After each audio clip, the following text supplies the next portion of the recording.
Hey guys, welcome back to the channel. This is a story about what if banished Naruto was in Harry Potter. Before I start, please support for more amazing content, and do consider subscribing to my channel and share this video with your friends. This is written by Redflash's Legacy, link in description, and support writer. Let's start the video. Chapter 1, Welcome to Durmstrang. All was peaceful in the village, hidden in the leaves, the birds chirping, people talking among themselves, children laughing and playing carelessly. However, it was a different story in the Hokage Tower, where a meeting of the Kages was taking place. I absolutely refuse, screamed a loud yet powerful, female voice. It is not your choice here, Tsunade-san, added in a monotone voice that belonged to Gaara the Kazekage. But he was a shinobi of my village, replied Tsunade, the Hokage. He was, but now he is a shinobi of Suna. The debate was mostly between the two Kages of Konoha and Suna. The debate was over a certain meeting with a surnamed Cornelius Fudge or something like that. The Prime Minister of Magic had requested that in order to strengthen the ties of the magic world to the elemental countries, the village leaders should send one young representative who will be attending one of the 3 best magical schools there, and in turn they would send over a mage to the elemental country to see how it would go, and if all went well they might in the future send more mages over and vice versa. Of course, this meeting sparked an emergency meeting with the 5 Kages, in turn sparking another debate between Suna and Konoha, between a former ninja of Konoha who now lives in Suna. Let's see how it goes. Not to sound rude, Hokage-san, but Naruto is now a ninja of Suna and is no longer in affiliation with Konoha after you banished him, and he also has a background with magic, so that would make him an eligible choice, Gaara stated clearly and stared impassively at Tsunade. Fine, this argument is getting us nowhere. Do whatever it is you like with your ninja, Tsunade replied, defeated. She sat down in her chair and rubbed her temples. Any objections? No raise of hands. The Raikage coughed into his hand, trying to relieve the tension in the room. All right then, since no one has any more questions or objections, we will send him to the magical realm. The meeting of Kages is now adjourned. Tsunade snapped her hand and immediately a team of ANBU shined into the room. Please escort the Kages out. They all nodded and filed out of the room following the Kages. Now alone in her office, Tsunade couldn't help but let a tear escape her eye. She remembered how painful it was to have been forced into banishing the one person she thought of as a brother. Wiping the annoying tear away, she could only think one thing before burying herself into the paperwork. Karma is definitely out to get me. Walking ever so slowly down the path of Suna, Naruto Uzumaki took his time to take in the sights that he had seen every single day, but he never seemed to get tired of them. Many people greeted him, well, mostly women. He had bright blonde hair and 3 whisker marks adorning each side of his face. He never understood why females would look at him and blush. Some went right up to him and started flirting and calling him handsome, but he never actually considered himself attractive, since he was always ignored, scorned, and looked down on in his old village. Well, back to reminiscing. Over the past 3 years he had resided in Sunagakure after his banishment, after bringing Sasuke back after he had defected. He had just made it to the gate of his village and given Sasuke to a medic nin. But no, the villagers and councilmen saw those bruises on their precious Uchiha and flooded to Tsunade and asked for his head, completely ignoring the fist-sized hole in his chest. Though he was not executed because of his friends and those who liked him pleading for him, he was still banished for trying to get rid of the last Uchiha. Bastards, Naruto muttered. At least he wasn't left to wander because Gaara had accepted him into his village with open arms, sorta. His thoughts interrupted as he spotted Gaara being escorted through the main gate by a team of ANBU. Naruto hurriedly ran up to them. Hey, Gaara! Gaara looked up to see a grinning Naruto in his face. Gaara gave a swift nod to the team, who then dispersed. Good afternoon, Naruto, Gaara acknowledged. How'd the meeting go? Naruto wondered. Gaara sighed. Better than what I expected. Was it about what that Cornelius guy said? It's Cornelius, and yes, it was. Who'd you pick anyway? Naruto asked curiously. Gaara mentally cursed himself. He knew Naruto was going to ask sooner or later. Please make your way to my office and I shall tell you, Gaara said, heading to his office with Naruto in tow. What? Naruto started after hearing what Gaara had said. Of all people, you pick me? Sigh, Naruto, this is for your own good, not mine. Well, I am not going, Naruto said, emphasizing his point by throwing his hands into the air. Either way, you don't have a choice whether you want to go or not. It is a mandatory mission, replied Gaara sternly as he crossed his arms. Naruto hung his head in defeat. There was no way he would win against Gaara in these circumstances. When do I go? Naruto grumbled out angrily. Gaara got up from his seat and walked over to Naruto, putting a hand onto his shoulder. Naruto, I chose you for this mission, because it is dangerous times here right now with the Akatsuki hunting us down, and a war against Oto and maybe even IWA around the corner. This is for your safety. The school is a very safe place and the Akatsuki won't be able to find you there. You helped me out before, it's only right that I return the favor, Gaara said, giving Naruto a reassuring smile. To understand and thank you, Gaara, Naruto said, giving a true smile which was the first in years because of how shocked and broken he was after the exile. He took his hand off Naruto and took a seat again, looking over his papers. Naruto, seeing as how all was said and done, made way to the door. Opening the door, he heard Gaara say, You are to be at the main gate at noon in 2 days, so pack up your supplies, Gaara said in his usual monotone. Okay, but I'd better be able to return for summer, Christmas, and holidays. Gaara starred, before saying, Of course. Naruto stood right outside the village gate wearing a dark red t-shirt and black baggy pants, and his arms crossed with his baggage laid on the ground beside him. He had spent the past 2 days studying the concept of magic and the 3 best-known schools to teach magic.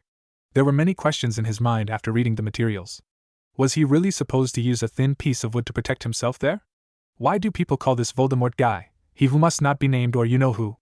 And the most important question of all, what kind of a wuss can't call someone by their name? You must be Naruto. The elderly man ran his hand through his beard. Naruto turned around to see a man with a freakish white beard wearing a long robe walking to him with Gaara beside him. Naruto and the man shook hands, Naruto saying, I am, and you must be. Dumbledore, Albus Dumbledore, pleasure to meet you. And you? Dumbledore pulled up the sleeves of his robe and checked the time. It seems we must be going now, time is of the essence. Dumbledore pulled something out of his other sleeve. It was a wand. Goodbye, Gaara. Naruto said his farewell before Dumbledore flicked his wand and disappeared to who knows where. Gaara stared at the empty space. Be safe, Naruto. Whoa! What is this place? Naruto asked as the two walked down Diagon Alley. Naruto had never seen such a place with so many shops that sold such how to word it, grotesque things in his entire life. This, my boy, is Diagon Alley, the best place to find supplies and anything for your wizardry needs. This will be where we will get your books, uniform, and wand, Dumbledore said, greeting bypassers. Excuse me, Dumbledore, but from what I have read, mages start the first year of school at age 11. I'm nearly 15 years old, aren't I a bit old to start in first year? Naruto asked. Yes, we have already sorted that out. You will be going into year 5 as your Kage had told me that you learned all the materials in 2 days, so why not? So, I will be skipping 4 years of school here? Naruto asked excitedly. He was excited about this magic stuff, but he hated school very much. Yes, you will be skipping 4 years of school, Dumbledore said, chuckling. He noticed several people looking at a display in a window. He also went to see what they were looking at. Naruto looked into the window and saw a beautifully crafted flying broom that he read was used most commonly in a game called Quidditch, which he only knew a few things about, and as transportation devices. Look at it! The newest broom developed, the Nimbus 2001, one boy said to the other. The fastest one to date. But look how much it costs. Naruto also stood there for a moment marveling at it until Dumbledore noticed he was gone and came back to collect him. They stopped at a shop that had a sign saying Ollivander's Wand Shop at the top. Ah, here we are, Ollivander's, best wand maker of all time. This is where we will get you your wand, Dumbledore said. They walked in and saw an old man behind stacks of long boxes. He noticed them and welcomed them. My, Professor Dumbledore, I hadn't seen you in a while, and who is this young man? The man asked, shaking Dumbledore's hand, eyeing Naruto. Dumbledore put his hands onto Naruto's shoulders. Nice to see you again, Mr. Ollivander. This is Naruto Uzumaki, and he is here to get his first wand. Mr. Ollivander circled around Naruto. Which is your wand arm? He asked Naruto. My right, I guess, Naruto stated as he put his right arm up. Ollivander studied him and took out a tape measure and measured his arm before he walked into the back and grabbed a box. He took out a brown wand and gave it to Naruto. Maple 9.5-inch, Threstal hair. Take the wand and move it in a circular motion. He did, and nothing happened. Ollivander immediately took the wand and grabbed another from the back. Naruto had tried 3 other different wands but with no prevail. What an interesting one. You are one of the few people whom I have had a hard time finding the right wand for, especially that Harry Potter. Ah. I wonder, Ollivander said, walking to the back once more and grabbed another box.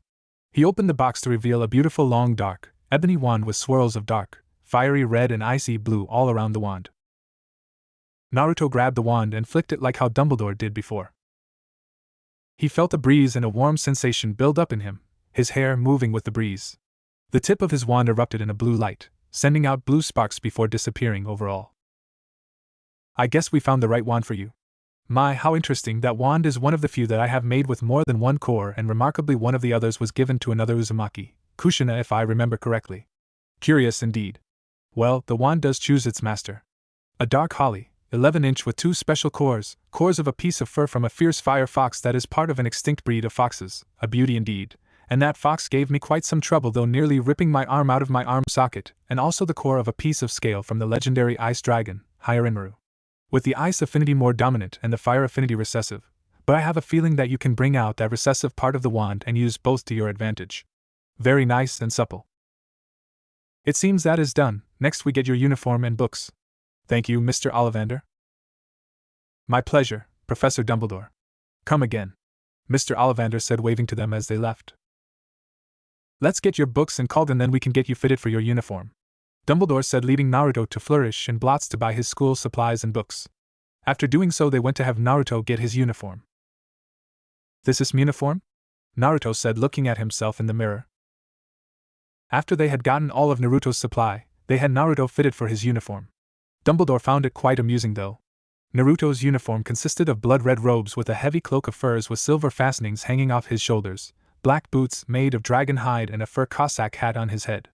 Naruto was also provided with a white button-down shirt, a red vest and a black and red striped tie, and black school pants and a red button-down cardigan, though he decided to just wear what he was wearing before underneath because it was too hot.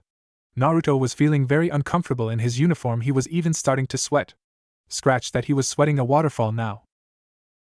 Professor Dumbledore, excuse me, but what is it like -20 degrees there? Naruto asked, taking the hat off, his hair sticking to his forehead. He ran his hand through his hair. Weather can be pretty harsh there, Naruto. It is located in colder regions and fires aren't usually lit unless during special occasions or magical purposes, Dumbledore said as he and Naruto walked out of the shop. Naruto had decided to wear his uniform instead of changing later on, though he also regretted that decision. I also had someone pick up a gift for you too, Naruto. He should be here any moment now, Dumbledore stated. Professor Dumbledore, over air. Someone grunted. They turned and Naruto couldn't believe his eyes. In front of him was this massive man with black hair and matching beard. He was holding a cage with a little red fox sleeping in it. Wow, is that for me? Naruto said, getting a closer look at the little fellow. It was snoring peacefully in its cage. It had beautiful red fur and black paws. Yes, I had Hagrid here pick out a pet for you since students are allowed one pet for the school year. And I thought a fox would be appropriate, Dumbledore said, thanking Hagrid.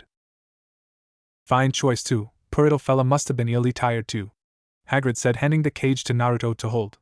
Hagrid eyed Naruto's uniform for a moment. Ah, so he'd be going to that school, Hagrid said, putting Naruto's things onto the cart. Dumbledore took a look at his watch. Best be going now, no reason to miss the train. He took out his wand and moved it, and they were enveloped in a bright white light. They appeared at the station, and Naruto couldn't help but be awestruck by the train in front of him. The train was huge. It was an old-looking train that was red and silver. There was a golden statue of a two-headed eagle on the tip of the train. Hagrid put Naruto's luggage into the compartments. While he was doing this, Naruto was conversing with Dumbledore. Professor Dumbledore, you are the headmaster of this other magic school, Hogwarts, right? Naruto asked. Yes, may I ask why you want to know? I just wanted to know if I can visit your school sometime later, Naruto suggested. Of course, you are always welcome to visit, and I'll talk to your headmaster about it. Dumbledore pushed him forward. Don't forget, you go in with the first years, Dumbledore reminded him. All right. Thank you, Professor, and thank you to you too, Hagrid. I hope I see you two again, Naruto said, putting his hat back on and stepped aboard the train. He waved at the two of them as the train left the station. He's an interesting one, ain't he, Professor? Hagrid said, watching the train depart. Dumbledore nodded. He definitely is. So he'll be attending that school? Yes, I had to persuade Karkaroff quite a bit, but after telling him Naruto's background and how he is a very mighty and strong boy, Karkaroff finally agreed quite happily at that. Dumbledore said, stroking his beard. Ah, from what you told me, his background seems very sad and dark. Very, he and Harry. Dumbledore said gravely. Yeah, he and Harry would make great friends. They would, and I hope that when they meet that they can help each other, for they both have suffered so much. Hagrid thought about it for a moment. Wasn't his mum the Uzumaki? Yes, a very clever and powerful witch she was, that Kushina. A shame she had died so young, and her husband too. Minato was never a wizard, but he always gave off a kind yet powerful aura, impressing even myself. I expect great things from that Naruto. Naruto had just walked inside the train and he thought it was time to go into one of the compartments, hopefully to make new friends. He walked up to one of the compartments and opened it. Inside there were 4 people, 2 boys and 2 girls. They were all wearing the same uniform as him and they were about his age, except that the girls had taken off their Cossack hats and they had fur hand mufflers on. One of the boys had a buzz cut and the other fair-length hair. They all looked at him and one of the girls said, "Sorry, but this compartment is full." "Oh, sorry." Naruto apologized as he closed the door. As he walked away, he heard them murmuring to each other in hushed tones. "I never saw him before. Is he new? I don't know, he didn't look like a first year." He tried the next compartment. Inside was one boy. He had a buzz cut and he wore the uniform, his hat next to him. He was staring out the window, bored with his head propped on his hands. He looked toward Naruto. "Is this seat empty?" Naruto asked politely. "Yes, please sit," the boy said politely, gesturing toward the seat in front of him. Naruto walked in, closing the door and sitting opposite to the boy. Naruto also took off his hat and placed it next to him. "You don't look very familiar, are you, Noah?" the boy asked. Yes, I'm an exchange student from the elemental countries," Naruto said. "Elemental countries? As in ninjas and stuff?" "Yes." "Interesting," the boy said, rubbing his chin. "I'm Naruto Uzumaki, and you are?" Victor Krum." "Nice to meet you, Naruto," the newly named Victor said, holding out his hand at Naruto. "Nice meeting you too," Naruto said, taking his hand and giving him a firm shake. "So how long is it till we get to the school?" Naruto asked, regretting that he forgot to ask Dumbledore the school's name. "We'll be there in a couple of hours," Victor said. Victor, seeing the strange look on Naruto's face, asked, "Is something the matter?" "No, it's just I had forgotten to ask what school it is I will be attending. Do you mind telling me?" Naruto contorted his face. The boy kindly answered, "The school we are going to is the Durmstrang Institute." "Okay, so we will be there in a few hours." "Yes, but until then I think we should get to know each other better since the ride will be very long." "I'll start." Victor started and Naruto nodded. "I am a half-blood wizard, my mother a muggle and my father a pure-blood wizard, and I am 16 years old. I am from Bulgaria where I grew up until I started attending Durmstrang, which is also in Bulgaria. I also enjoy playing Seeker on the Quidditch team at the school," Victor said, gesturing to Naruto after he finished his introduction. Where to start? I'm not really sure about my blood status, but I am from the village of Suna in the elemental countries and I will be attending Durmstrang as a transfer in the 5th year. I am 15 years old, I'm an orphan, and I am a chunin," Naruto said, earning a perplexed look from Victor. "Chunin?" Victor inquired. "Oh right, in my country there are quite a few rankings you can get. You start off at Academy Student, then you continue on to the other rankings, Genin, Chunin, Jounin, Anbu, and Kage, who is the leader of the village. You can even be a Sannin in Konoha. My sensei, Jiraiya, is a Sannin." "Cool, and about your blood status, Durmstrang only admits purebloods and half-bloods, they don't admit muggleborns. So you would either be pure-blood or half-blood," Victor said. They continued to talk, asking each other questions about their home and Naruto showing Victor some jutsu and ninja techniques, as Victor dubbed it, cool ninja moves. Laughing at stories of misadventures and pranks. They both listened intently to each other when they talked about their life stories. Victor sat, looking amused, when Naruto told him that he used to love pranking people and that he was the prank king, but Victor frowned when he heard the life Naruto had to live through, being alone and rejected, and that Naruto was banished from his old village after risking his life to save a friend from darkness. The train started to slow down, and when they looked out the window they could see a 4-story tall castle with lakes and mountains beside it, all covered in snow, including the castle. The conductor's voice rang loud and clear. "We have reached our destination, Durmstrang. Thank you for traveling with us, Please make your way off the bus calmly and please leave your luggage here. They will be taken separately to the school. Thank you and have a wonderful year. They put their hats on and waited outside. For the first time, Naruto actually realized that it was freezing out there and how dark it was. Now he understood why they had to wear the issued uniform. A tall man with dark hair, a small mustache, and penetrating eyes walked up to them. In a cold and loud voice he said, I am Tolga Safer. I am the headmaster's aide and flight instructor. Now first years follow me and the remainder of you wait here for your assigned teachers. Naruto turned to Victor. Well, I have to go now. See you inside, Naruto said, following Professor Safer. Victor waved, thinking, you are the first person I ever met who knows loneliness. I hope we end up in the same house. Naruto and the first years were led into the castle after traveling by boat, which was awkward for Naruto having to sit with 11-year-olds, and reaching the other side and heading into the castle on a drawbridge. Once inside, Naruto could see many armor statues and moving pictures that were talking to each other. He saw that a few torches were lit for the purpose of welcoming the newer students. Thank God. He was chilled through the bone, not really, but it was still cold. He definitely regretted not wearing his vest now. Now you all wait here as I go in and check on something, Tolga said, walking through the large doors with an emblem of a two-headed eagle on it. The first years began to whisper excitedly to one another. Some stared at Naruto, some even openly pointed at him too. Isn't he a bit old to just be attending? He doesn't look like he's from this country. He looks hot. Isn't he a bit old for you? He looks like a fifth year. Sure, he might hear you. I think it's a bit late to say that. Were just a few of the whispers being spread, though with his sensitive hearing he heard them all. He heard a loud yawn in his head and some mumbling.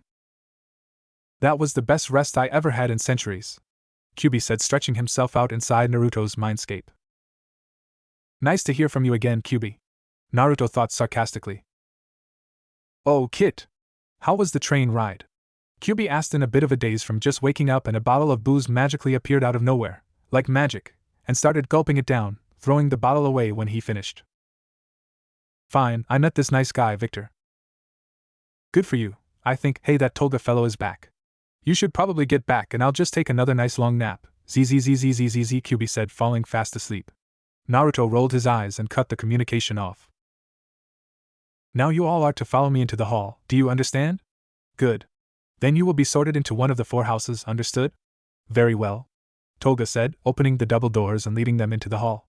They all walked in and Naruto noticed that there were 4 tables and that the students had either a picture of a basilisk, dragon, phoenix, or an eagle on the back of their cloaks and on the upper right of their chest. The hall was dimly lit, and it gave a weary aura. There were also banners hung on the walls with the 4 animals and houses. At the end of the hall there was also a long table with 7 people sitting at it, and an empty seat.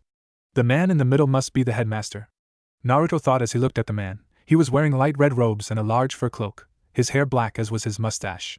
He was smiling, but his eyes remained cold and unmoving. He gave off a very ruthless aura. They all stopped at the front of the hall. The headmaster stood up, gesturing for the students to be quiet. I would like to welcome our new students and welcome back our older students. Now, as you all know, I am the headmaster of Durmstrang, Igor Karkaroff. As you all know, you will be sorted into either of the 4 houses, Ignatius, Dracaron, Evelyn, or Ormander, to honor our founders, Ivan Ignatius, Damien Dracaron, Elysia Evelyn, and Auden Ormander. Now let's get our first year sorted before we start the feast, Karkaroff said, and the students began to applaud loudly. Safer had brought a large basin of what looked like black water to the front and placed it on a table.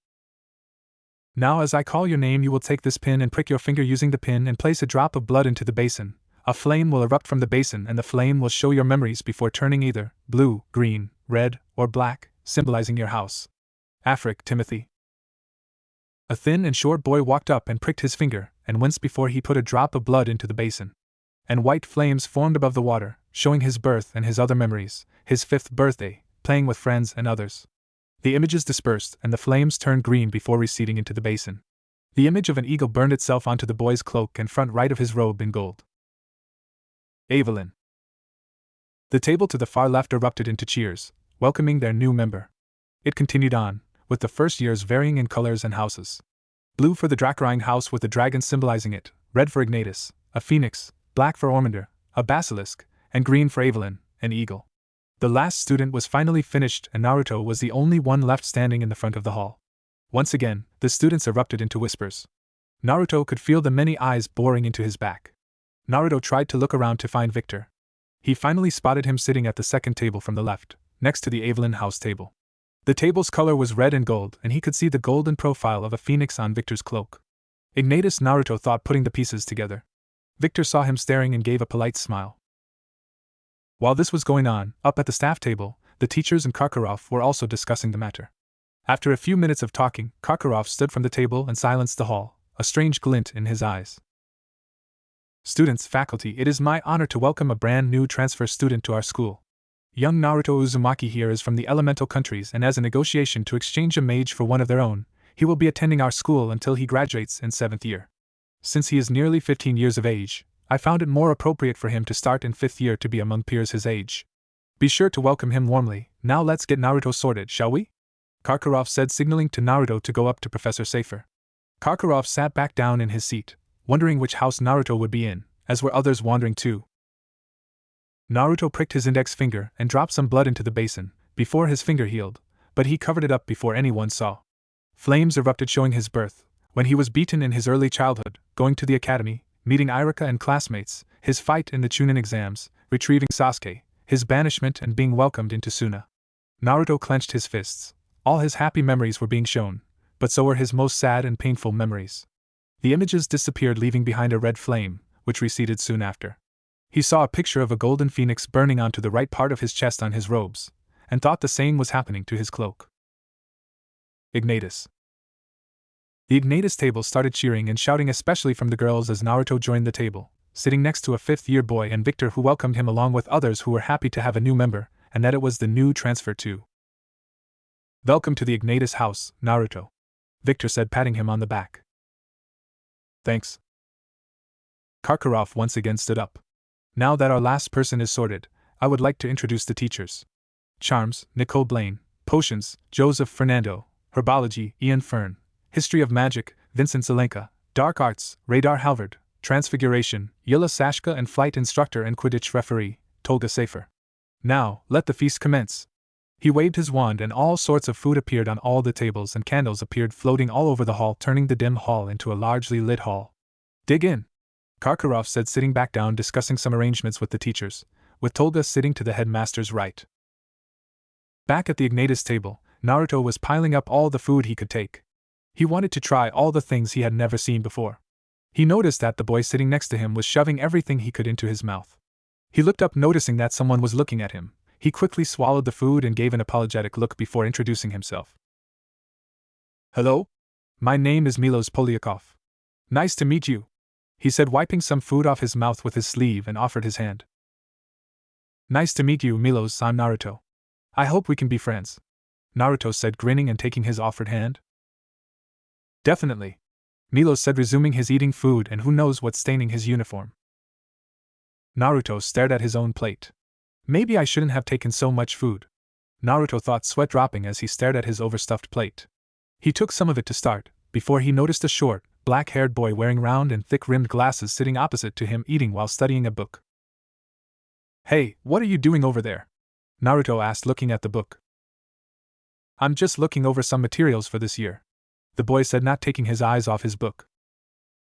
Well, I'm Naruto. Nice to meet you, Naruto said. I'm Kaiser Matai. Nice meeting you, Kaiser said, flipping the page. Are you a 5th year too?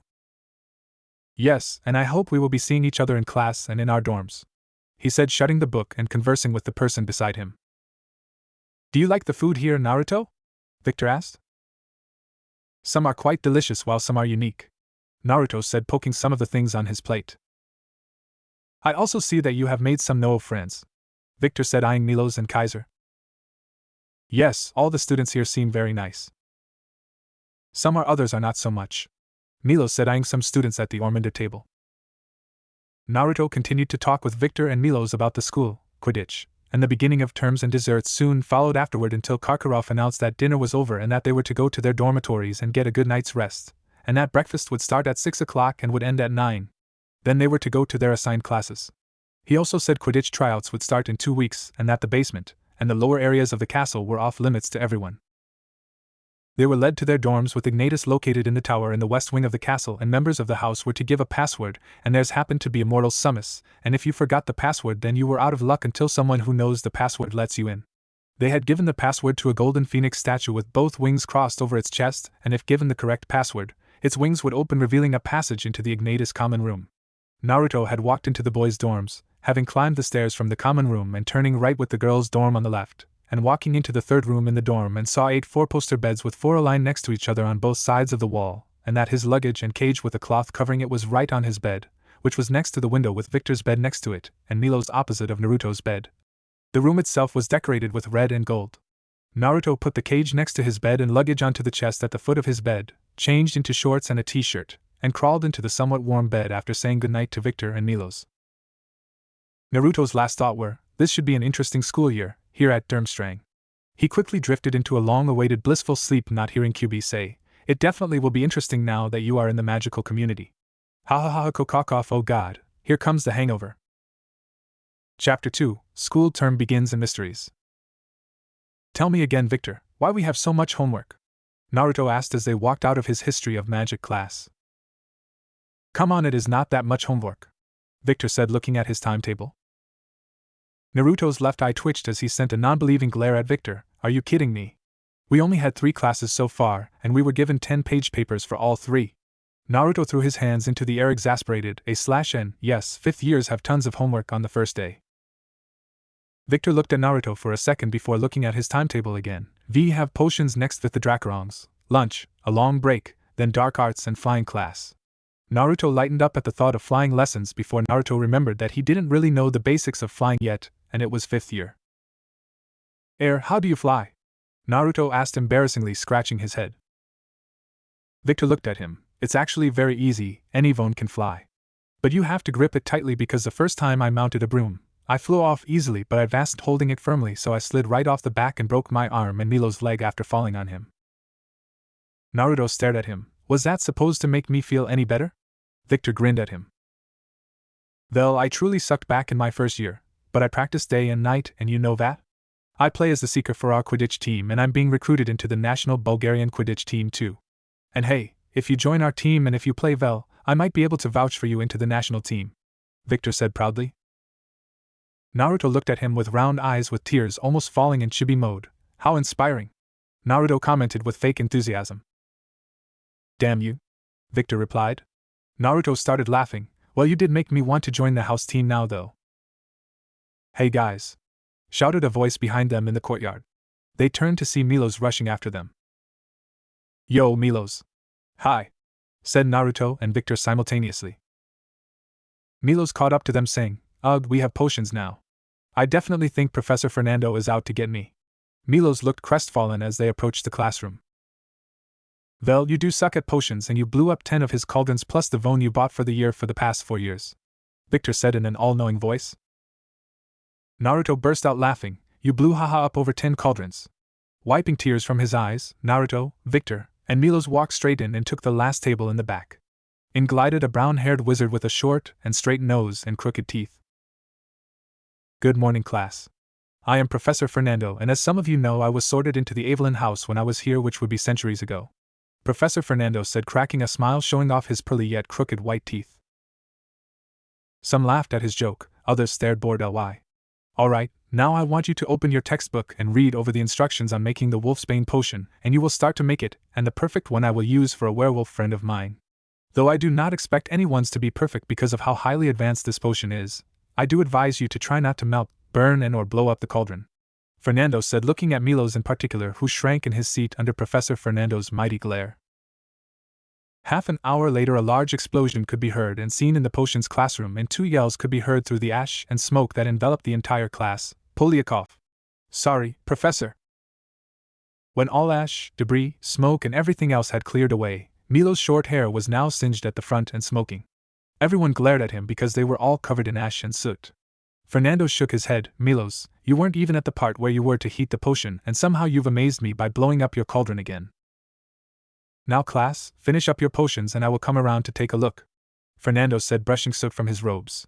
He walked over to all the students telling them either they did well, good effort or needs a bit work, Unless you were Milos, then he would have stood there and glared at you for 5 minutes before giving you a detention slip. He walked over to Victor's potion. Nice job, Victor, but you seem to have overheated the potion. He silently walked over to Naruto's cauldron and his eyes widened. Oh my, it seems that Naruto had been able to concoct a perfect wolfsbane potion. Naruto, my boy, have you ever made this potion before? No, not really. Naruto answered nervously. Well, you did a wonderful job. I hope that you can help out Milos with his brewing sometime. I must tell Headmaster that we have a natural potions master amidst us. Professor Fernando said, sounding giddy with excitement. A/N, not what you were expecting for a potions master, were you? Much to everyone's relief, the bell had rung, meaning it was the end of potions class and time for lunch and a break. The three were the first to rush out. Thank God we're done. I'm starving too, Milos said, stretching and yawning. Victor stared at him. Milos, you're always hungry. True.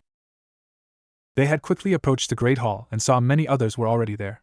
They took a seat at their table, digging into whatever they could reach. Naruto, with a half-filled mouth of food, asked Victor, will we be doing anything special this year? Victor did a thinking pose and rubbed his chin. I think we are taking our OWLS this year. We're taking OWLS this year? Naruto exclaimed. I don't know half the stuff that's going to be on it. It's not until the end of the year though, Victor said, trying to calm him down. You can also take these other classes besides the ones we have, like arithmancy, astronomy, and so on. There are 12 subjects you can take, and after you pass your OWLS you will be taking NEWTS in the 7th year, and you need 5 NEWTS to be able to apply for or if you want to become one. Wait, we only have so many hours in a day, how would we be able to attend all the classes? Naruto asked before an idea struck him like lightning. I could easily make clones of myself to go to the other classes I have, Naruto thought. You will need a teacher's permission and the headmaster's permission, and they will ask the ministry to provide you with a time turner. Are you taking extra classes? Naruto asked Victor and Milos. Victor shook his head. No, I don't really want to tire myself out. Victor and Naruto turned to Milos. Milos grinned. I'm only taking a few extra classes, Milos said, patting his belly. Well, I'm full. Hey, I have an idea. What? Naruto and Victor asked simultaneously. Milos stood up and pumped his fists into the air while Naruto and Victor and many others stared at him. How about we go take a ride on our broomstick during our break? Let me hear it. How awesome am I? Naruto grinned. Very awesome, so, let's go. They all grabbed their bag and rushed toward their dormitories. Naruto followed Victor and Milos into their room. Milos grabbed his Nimbus 2001 and Victor also grabbed his. Victor also reached into his chest and pulled out another broomstick with the words Nimbus 2000 on it. Naruto, you can use my old Nimbus 2000 to fly, cause my grandmother had bought me the Nimbus 2001 for the New Year, but I kept my old phone anyway. He threw that broomstick at Naruto, who caught it easily in his right hand. Naruto marveled at it. It would be his first time flying. The thought riveted through him. The trio rushed out of the castle as fast as they could out into the Quidditch pitch to see that it was unoccupied. Milos mounted his broom and lifted off first. He soared around before hovering a steady height, waiting for Victor and Naruto. Down on the ground, Victor was coaching Naruto on how to mount the broomstick. Alright, so as I have said, you just grab on tightly and try to keep balanced on the broom and kick off the ground. Let me show you first. Victor mounted his Nimbus 2001, showing Naruto that he was gripping tightly, and he kicked both feet off the ground, soaring into the air next to Milos. Naruto too mounted his broom and steadied his grip, excitement overwhelming him and permeating through every inch of his body. He cleared his head and kicked off the ground, soaring into the air with the two. This is awesome, Naruto thought, feeling weightless in the air. Let's see you do a lap around the stadium, Naruto, Milos said, grinning, seeing him enjoying his first ever flight experience. Naruto steered the broomstick by just simply and gently moving his hands and soared like a majestic eagle around the entire stadium, twice. What a rush! Naruto hollered at the top of his lungs, feeling the wind through his hair and the sun beaming on his face. Hoo-hoo. Soon they wasted the entire break playing catch with a hacky sack that Milos brought along with him. They all descended again to the ground and slung their broomsticks over their shoulders. It was 2 minutes until their break was over. Oh shit! We're not going to make it in time if we walk by feet. We'll be late to dark arts class, Victor exclaimed, taking his broomstick and mounting it. Naruto saw this. Victor, what are you doing? We have to fly to the castle. It will be much quicker. Won't we get in trouble? No, hurry up. All three of them mounted their brooms and took off toward the castle.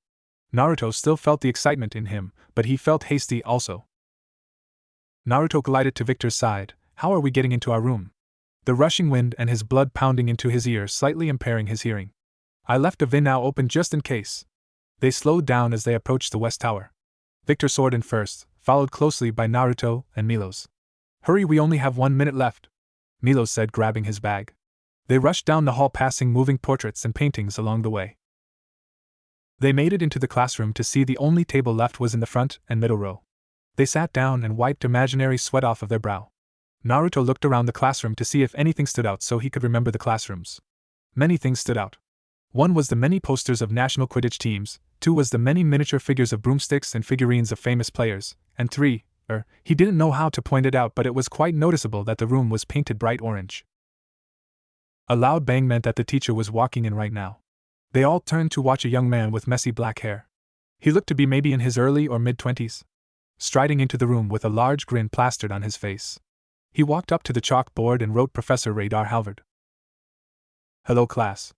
I am Professor Radar Halvard. You may refer to me as Professor Halvard, Professor Radar, or just Radar. Most of you will remember me from last year, but indeed this year we have a new student. Radar walked up to Naruto and looked down at him. Hello, would you care to tell me anything about yourself, anything at all? He looked at Naruto, his grin turning into a gentle and warm smile. I'm Naruto. I like training, flying, and magic.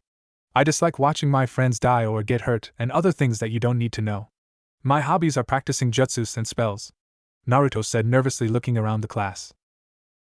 Well, nice to meet you, Naruto. I hope you find my class enjoyable. Alrighty class, as a treat we will be doing practical magic today out in the courtyard, and today we will be doing practical magic and defensive magic instead of the boring dark magic theory. So up and out. Grab your bags and wands now, Radar said, filing them out of the classroom and into the courtyard. Once they were all located in the yard, Radar stood in front of them rocking back and forth saying, Now class, we will be learning how to do the advanced Patronus spells. Many U's and As were heard, but it is advanced because of the concentration needed. The biggest factor to conjuring up a Patronus is to think of the happiest memory, or memories you had ever experienced. As most of you will know, the main use of the Patronus is to ward off Dementors and dark beings. Let me demonstrate it first, watch carefully. Radar took out his wand and spoke loud and clearly, Expecto Patronum. Out of the tip of his wand erupted a mist of silvery blue that took a solid or semi-solid form of a hawk that soared high in the air, cawing as it flew above the students. After the hawk finished, it was expelled and Radar turned back toward them. Though you could not see, in my head I was thinking of a very happy memory, and through that I was able to concentrate it into a Patronus. Now, some of you have seen that my Patronus took on the form of a hawk. It was a hawk because I am most compatible with the hawk, or it is somehow affiliated with me. I really hope that at least one person will be able to conjure one today, though it will most likely be formless. But remember, your happiest memory and try your best. The class separated within a few feet apart. Expecto Patronum was heard from many people, but nothing happened. Radar went around helping. Happy memories, guys, the happiest one you can think of. Expecto Patronum, Naruto exclaimed, but to now prevail, he had thought of his first flying experience, but it was not strong and happy enough, he figured. Naruto stood there concentrating. Happy memory, what is my happy memory? Naruto thought silently. He thought of his first flying experience and meeting Victor, Milos, Kaiser, Retta, and everyone else that he had found precious. His memory immediately went back to his days in Konoha, being on Team 7, having Sasuke and Sakura as teammates, Kakashi and Jiraiya as his teachers. Alright, happy, he chanted in his head. He closed his eyes and memories overwhelmed him. You pass. Kakashi telling him and his teammates that they were an official ninja team. You finally did it, Gaki. Jiraiya congratulating him on his successful Rasengan. Well, D-Dobe, I don't know why I saved you. Sasuke saving him in Haku's ice mirrors. Can I treat you to ramen? Sakura treating him to ramen. My name is Milos. Nice to meet you. Meeting Milos. I'm Kaiser Matai. Nice meeting you. Meeting Kaiser. Victor Krum. Nice to meet you, Naruto. And meeting Victor for the first time on the train. He felt the sensation of his first flight blending in with those memories, creating the happiest memory he had ever felt in his life. He felt confident, strong, able to do the spell. Poising his wand outward, he exclaimed, Expecto Patronum. The same effect with the silver-blue mist came out of his wand and began to take a corporeal form. The class paused and became silent, and so did Radar as they watched Naruto producing the Patronus. They watched in wonder as it began to take form. The mist fog was turning into a corporeal fox, a/n. Not surprising, is it? Well, I think foxes are awesome, winking and laughing. The fox looked around with its misty gaze and walked up to Naruto and nuzzled his hand. That was when Naruto noticed it had more than one tail. The fox started running around to the others and let them pet him and jogged back to Naruto and returning to the tip of his wand. Magnificent! A full corporeal Patronus! Let's give a round of applause for Naruto. Radar said, clapping his hands, and the class joined in. Alright, now, back to your work. He walked up to Naruto. That was amazing, Naruto! Radar exclaimed, praising him and going back to yelling, happy, happy, happy! Naruto walked over to where Victor was. How is yours coming along, Victor? Victor had his eyes clamped shut, deep in concentration. Fine, I just came up with my happy memory. I'll try. No, Victor put his wand and his arm out, exclaiming, Expecto Patronum. His wand burst with the silvery mist, but it looked more like a field of mist, which meant it did not take a corporeal form. It stayed like that for a while before dispersing into the air. That was a wonderful try, Victor. It did not take a form, but it looked strong. You just need to keep practicing the spell, Radar said, looking at his watch.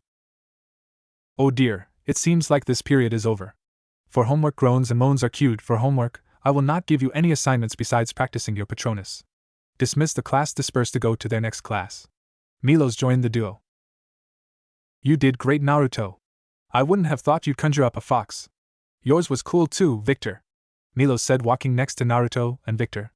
Flying next, woohoo! Naruto and Victor grinned ear to ear. Milos sure was the epiphany for the words, excited and exuberant.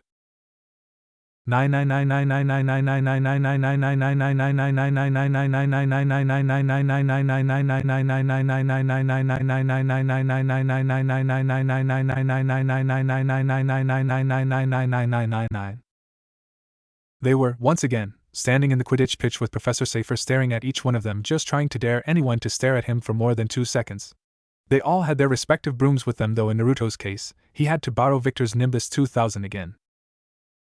As you know, I am Professor Tolga Safer. You will refer to me as Professor Safer. To start the class, I want you all to warm up by doing laps around the pitch, and when you are done, you will partner up in threes and you will use these small hacky sacks and fly around passing it to each other. This will enhance your perception of objects in motion, agility, hand-eye coordination, and help keen your eyesight. Start your laps. They all took off, and the rush once again overwhelmed Naruto's entire being. He felt invincible. He felt so energetic he flew from the back right up to the front where Victor and Milos were flying. The others were lagging behind, trying to talk to each other. This class seems very easy, Naruto said, adjusting to the wind roaring into his ears. Yeah, Professor Safer always has us do the same routine, though he mixes it up sometimes. Let's finish this lap so we can form our group. They took another quick round around, their cloaks and robes flapping in the wind. Professor Safer went up to each of them and gave them hacky sacks. Naruto held the sack and passed it to Victor, who it to Milos. Hey, I'll throw it as hard as I can and we'll see who can catch it first, okay? Milos took aim on his broom and threw with all his might. The sack actually flew a good distance away. Naruto and Victor made a mad dash after it. They were toe and toe, or broom and broom, but Naruto looked to be closer, and he catches it. Nice catch, you'd make a decent seeker, Victor said, catching the ball from Naruto, who passed it. The class passed by a lot faster than the other classes except for maybe Dark Arts class, but it was close. It must have been because they were playing the entire class time. No homework, obviously. Remember, the Quidditch tryouts start in 2 weeks. We need 1 chaser, 1 keeper and 2 beaters for the Ignatus team. That was fun, Naruto exclaimed. Victor and Milos agreed. Professor is usually like that, not too strict but not too much of a pushover, even though his appearance says otherwise. Hey, what time is it? Naruto asked. Milos pulled out his watch. It's only 3:30 p.m. Curfew isn't till 8 o'clock, so what should we do? They all stood in thinking poses. Naruto snapped his fingers. How about we explore the school and the grounds? A/N. Sounds like something the Marauders would do. That sounds interestingly fun. Let's go. I never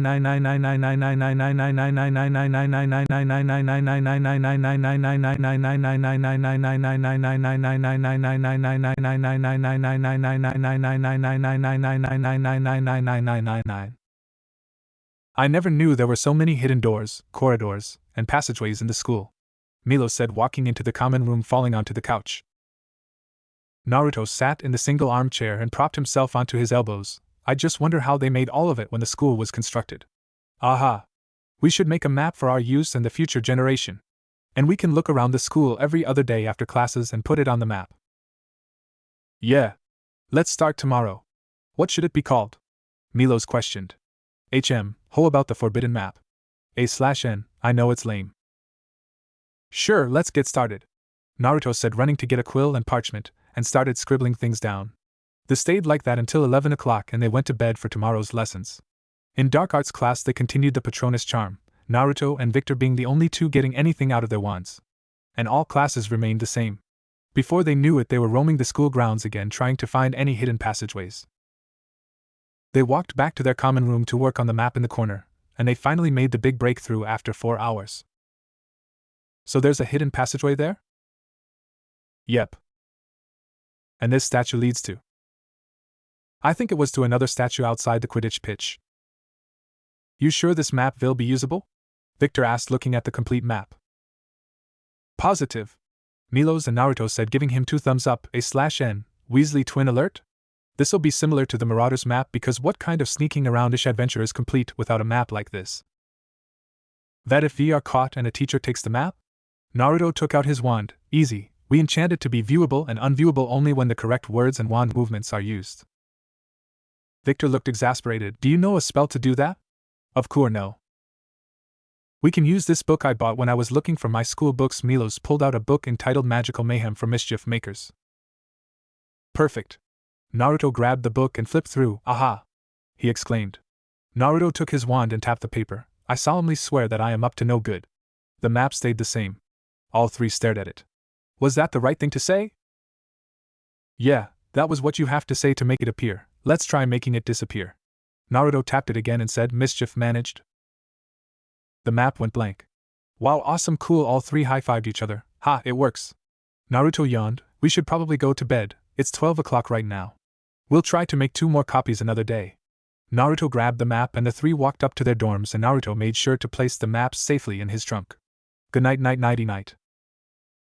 They all lied in their bed and were soon succumbed by sleep. Today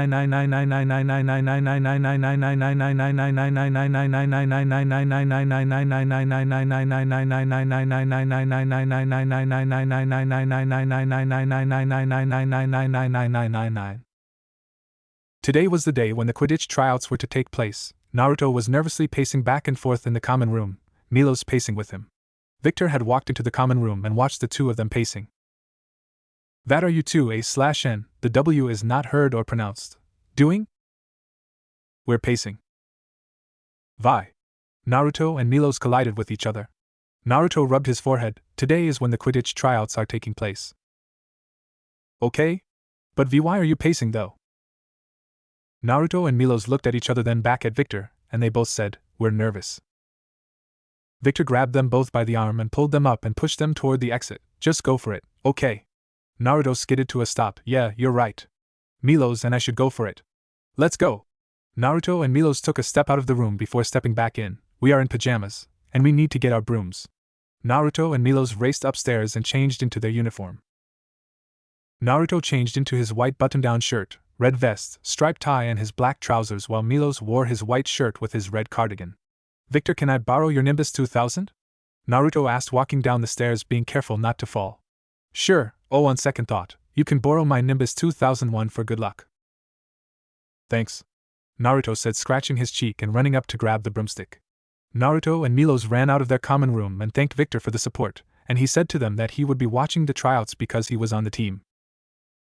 Naruto and Milos ran as fast as they could down to the Great Hall, but Milos had ended up bumping into and knocking a student over. Oh, I'm so sorry about that. Milos quickly apologized and helped the student pick up his books. The guy was muttering something that wasn't completely audible. It sounded like, must hurry, plan your school. He didn't bother to say anything to them and rushed down the corridor. Milos looked in that direction for a moment, trying to remember something. He turned back to Naruto and said, Hey, I remember.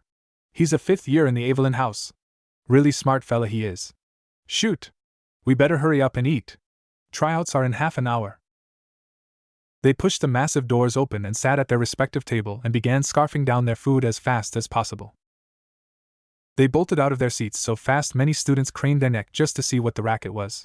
They grabbed their brooms and made a dash for the entrance.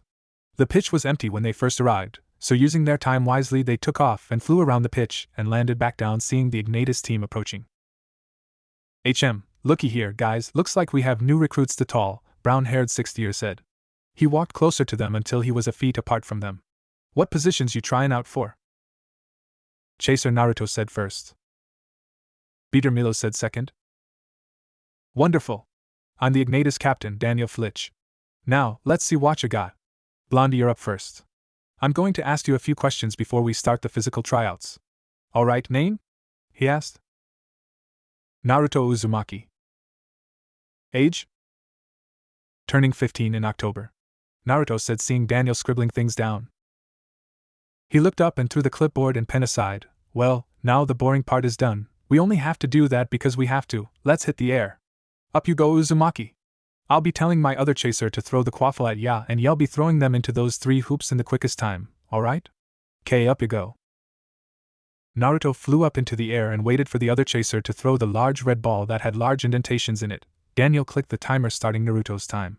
Naruto flew on the Nimbus 2001 to the hoops and threw it into the highest one in the middle and flew around back, catching it. He flew around and threw it into the second tallest, did the same and finally threw it through the smallest one and catching it and flying back to the ground. Daniel clicked the timer, stopping it. He took a look at it and said, not bad, Uzumaki. You can go now. The results will be posted in 2 hours on the bulletin in our common room. Polyakov, you're next. Naruto took the broom and gave it to Victor, who was sitting on the ground with the rest of the team. I'll see you and Milos later. I gotta go to the library to find a book that'll help me with my essay. See ya. The library was nearly empty as usual, seeing as who would want to waste time in the library on the weekend besides people like him who forgot about his homework. He ran around the library trying to find a book about spells and proper uses of them, but he instead saw the 5th year Milos had run into sitting in a far corner reading 2 huge books, and a smaller book lay on the floor. Kaiser was also sitting in the other corner with piles on piles of books stacked all around him. Naruto silently walked up to the 5th year. What are you doing? The 5th year jumped a tiny bit, adjusted his glasses. That's none of your business, you get. He spat, stuffing the 2 books into his bag and walking out of the library. He left behind his small book. Naruto grabbed it and tried to yell for him. Hey! Wait! You forgot your book. Shoo! The librarian scolded from her desk. Sorry, Naruto quietly said. He looked at the book in his hands and looked at the inside cover. Property of Radar Halvard. He flipped through it some more, and it said roll book on the inside in gold. This roll book belongs to Radar, so why does that guy have it? Naruto turned to walk to where Kaiser was and asked, Hey Kaiser, do you know who the guy that was sitting over there was? Kaiser stayed still but answered, that was Jeremy Zeto. Thanks? Naruto said, leaving Kaiser to his studying or reading. He looked back at the roll book. What could Jeremy have found use for Radar's roll book? Naruto thought to himself, flipping through the book again. This time a piece of parchment fell out. Naruto picked the parchment up. Iprio's statue. Naruto said, looking at the paper. Unknown to him, the book in his hand had glowed white for a second before disappearing. Is that a spell? Maybe there is something that's supposed to be between the lines. Naruto said to himself and re-looked at the book. Nothing but names of all the students in here. Oof. Naruto landed on the ground painfully, and the book fell from his hands. He felt a pair of hands pulling him up by his vest. Are you alright? Said a slightly tense and gruff voice. Fine. Naruto muttered, just slightly bruised. Sorry about that. I'm in a hurry and I lost a book that I need, the voice said as he cleaned the dirt off his robes. Radar? Wait, you said you lost a book, right? Was it your roll book? Asked Naruto, who picked up the book off the ground. Darn, I stepped on it, he muttered. What was that? Radar asked, looking over his shoulder. Nothing. Is this your book? Radar grabbed it, wide-eyed. Oh, thank heavens. I thought I wasn't going to be finding it anytime soon. Thanks, Naruto.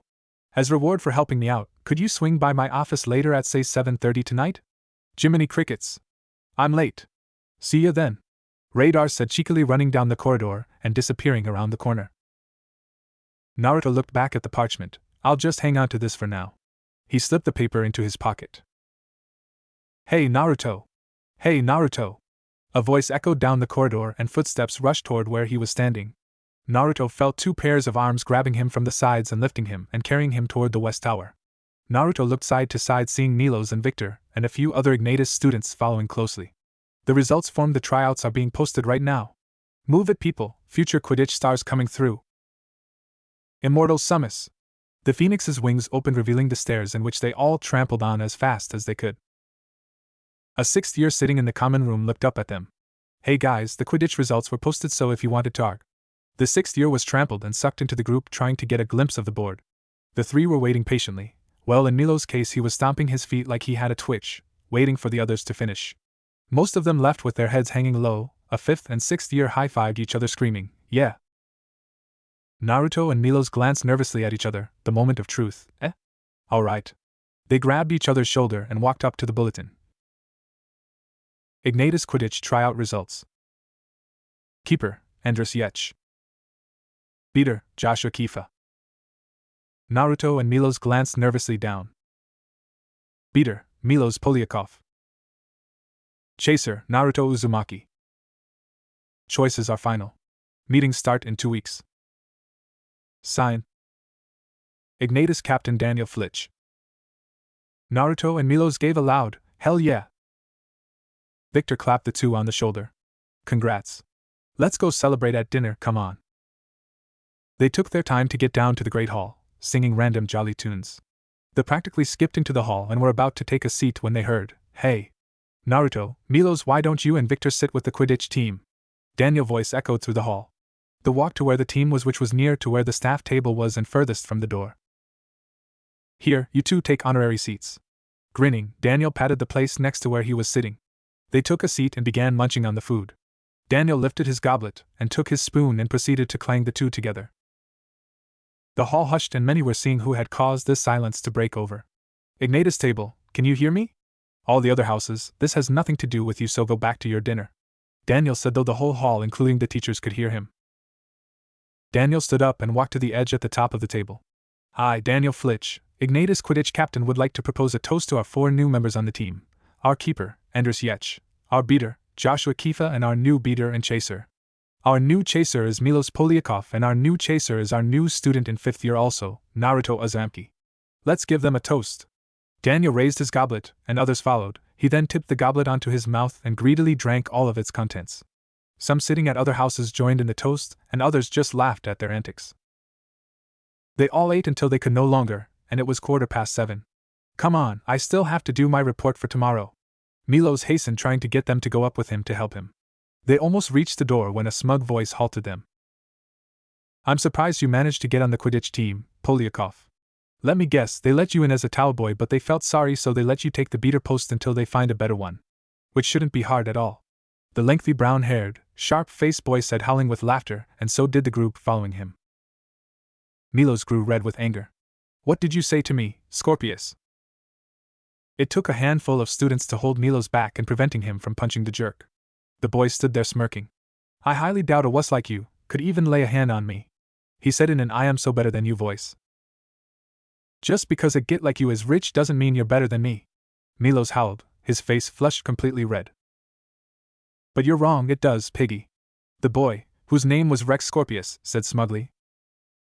"Well, at least I don't have to buy my friends and run away at any sign of danger, coward," Milos said angrily at Rex.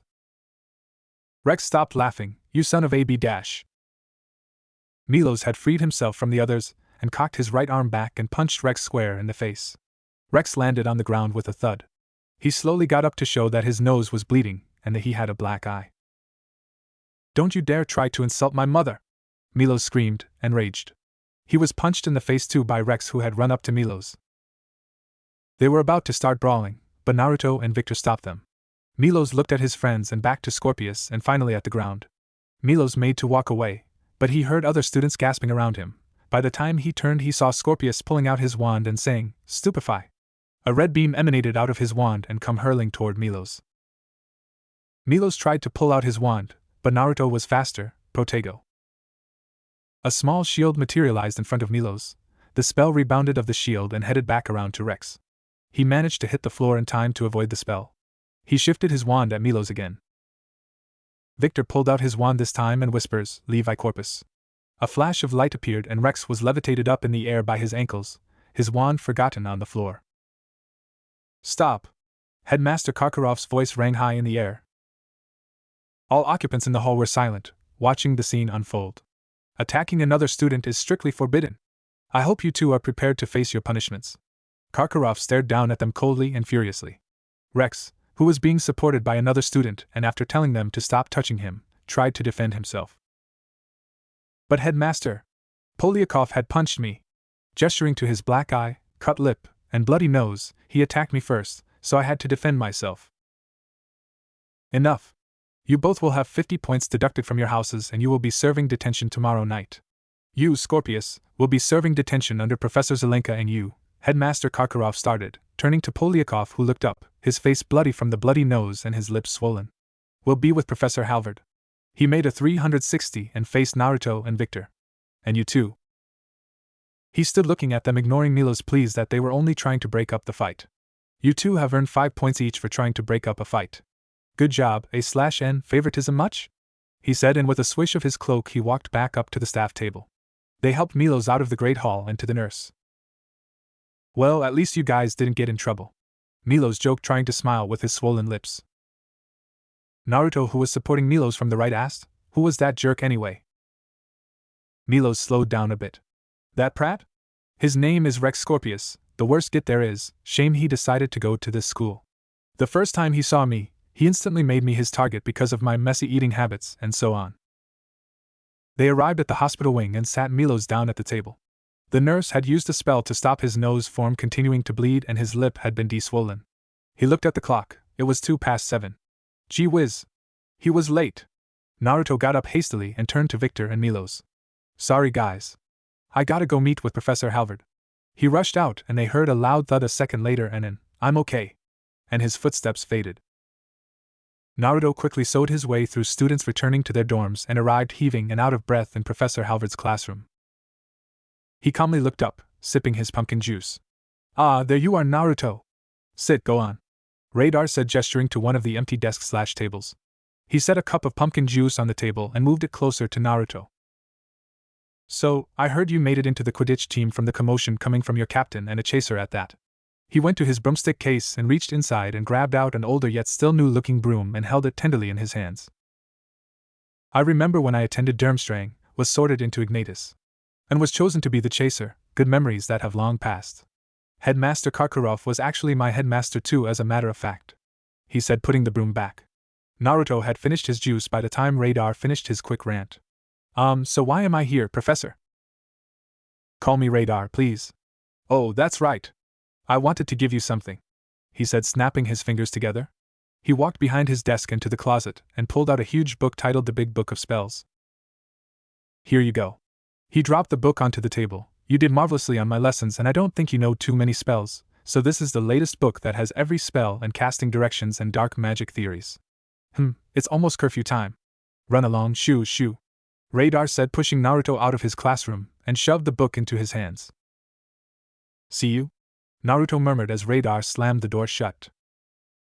He walked slowly back to Ignatius Tower, being careful to avoid any prefects. Victor was plopped on the armchair silently reading a book, the others around him chatting happily away. Hey, Victor. Where's Milos?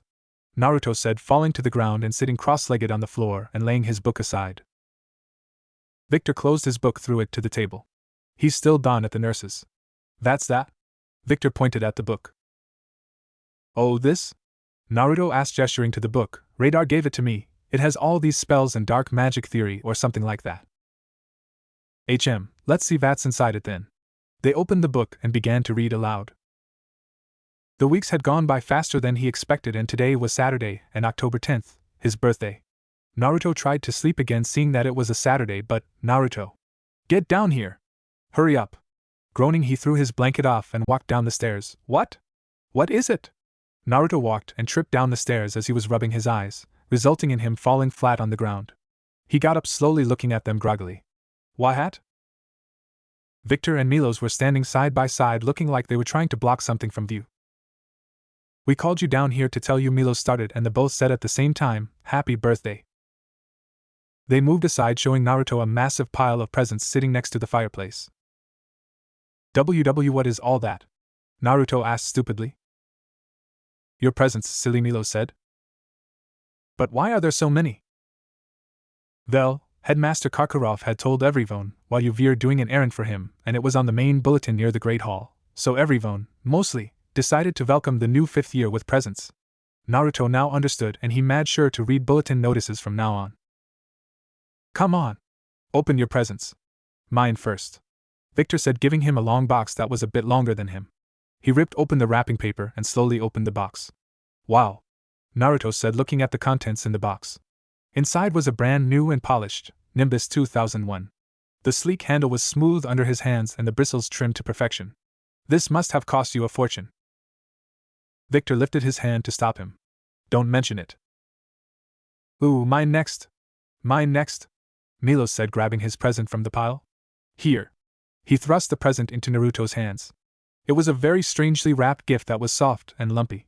He unwrapped it and pulled out a cloak and an assortment of sweets. Thanks for the candy and cloak? Naruto said, looking at it. Try it on. Milo's gestured to him. He placed it over his shoulders and looked at the mirror. The parts that the cloak covered had disappeared and he was now a floating head. What the? Naruto spluttered. He covered his head and looked at the mirror. He was completely invisible. It's an invisibility cloak. My father knows a guy who makes them, so yeah? Milo said, trying to grope around for Naruto and the cloak. He pulled the cloak off. Thanks. Let's go down to eat. I'm starving. The other presents can wait. Then we can go and see if we can go outside to practice our spells. Naruto said, running up and putting his presents away and grabbing his spellbook. Naruto had walked in and the first thing he heard was screams kinda like these. Uzumaki, happy birthday. Hey, new kid. Happy B-Day. Another year older. Why doesn't anyone do this for me? Naruto walked to his table and began to eat breakfast, and getting many more birthday wishes from his classmates. Thanks. Naruto scratched the back of his head. The next thing he knew, Victor had placed a cake in front of him. In the corner of his eyes he saw Radar winking at him. Make a wish, Victor said, lighting the candles with a small incendio. Naruto closed his eyes and thought, I wish for a fun year and to make more friends. He blew the candles out and cut himself a slice of cake. He saw a glimpse of Kaiser watching from the other end of the table. Naruto got up, carrying a slice of cake with him, over to Kaiser. Here you go, Kaiser. I hope you wish me a nice birthday. Naruto grinned, sliding the cake in front of Kaiser. Kaiser looked down at the cake. Thank you? He whispered, taking a small bite of the cake.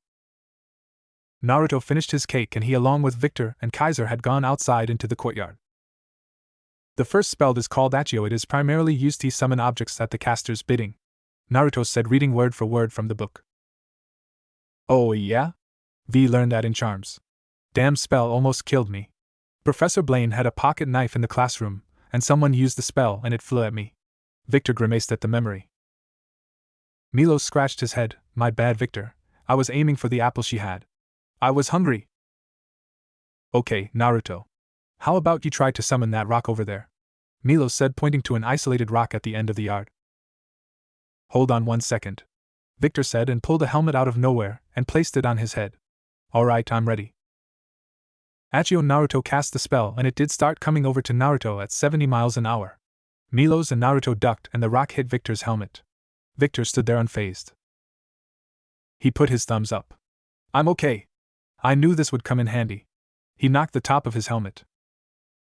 Alrighty. Let's try again, and this time, but this time not too fast and not too slow. 15 minutes later, Naruto had finally got the hang of it, and he was able to summon things without hitting Victor in the head.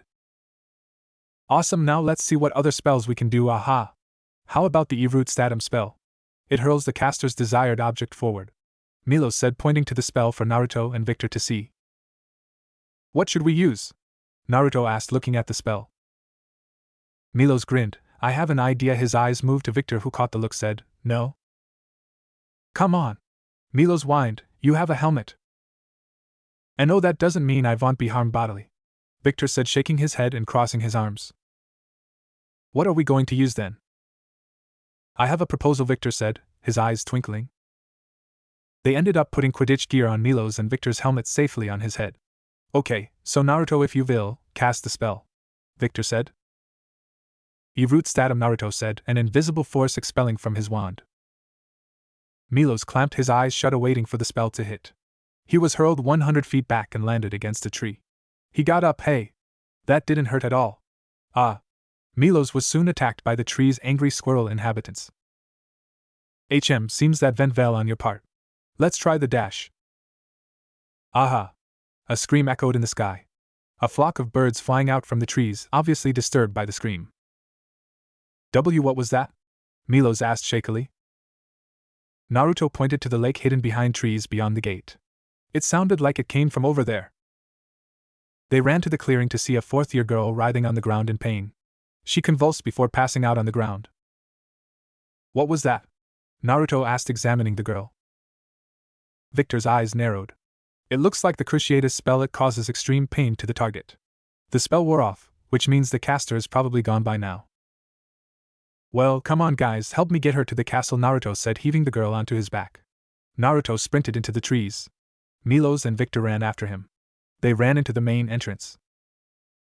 I'll bring her down to the hospital wing.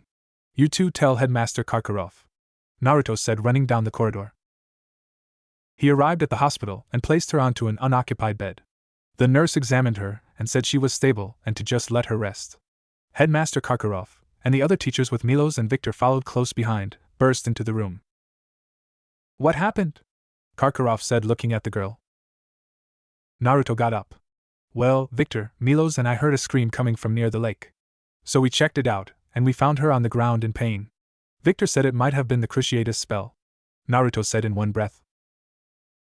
Karkaroff slammed his hands on the side table. Unbelievable! How dare anyone use of the unforgivable curses on a student? Outrageous! Teachers, we are to have an emergency meeting up in my office now. Madam Zesno, please look after the girl, Karkaroff said, leaving the wing, the other teachers following. I wonder who could have done something like this? Milos asked, looking slowly at the girl. Naruto shrugged. I don't know, but whoever did this must have been a dark wizard. Maybe we'll be able to ask when she wakes up tomorrow or something. Victor stood looking at the girl with a steely gaze. I'm going to the library. Don't wait up, Victor said, exiting the wing. I guess we should go. Want to continue practicing outside? Milos asked, holding Naruto's book up. Yeah, let's go. They walked out of the hospital wing and back out to the courtyard. Naruto decided to ask a burning question he had wanted to when Victor left. Why did Victor look so pissed off when he went to the library? Milos bit his lip. Well, it must be because something like this had happened in the past. A boy named Gellert Grindelwald, who attended Durmstrang, had stubbornly pursued experiments in the dark arts, and was expelled. Some of his experiments were that he had used the unforgivable curses on fellow students, and things so unimaginable that the victim could not even repeat. Years later, when Victor and I were in our 4th year, a bunch of idiots copied Grindelwald's symbol and waved it around proudly. Victor had lost his grandfather to Grindelwald, and I lost my cousin. So we decided to teach the morons a painful lesson. But history is repeating itself, and it looks like someone else is following in Grindelwald's footsteps. Naruto simply blinked. So this happened before? He asked silently.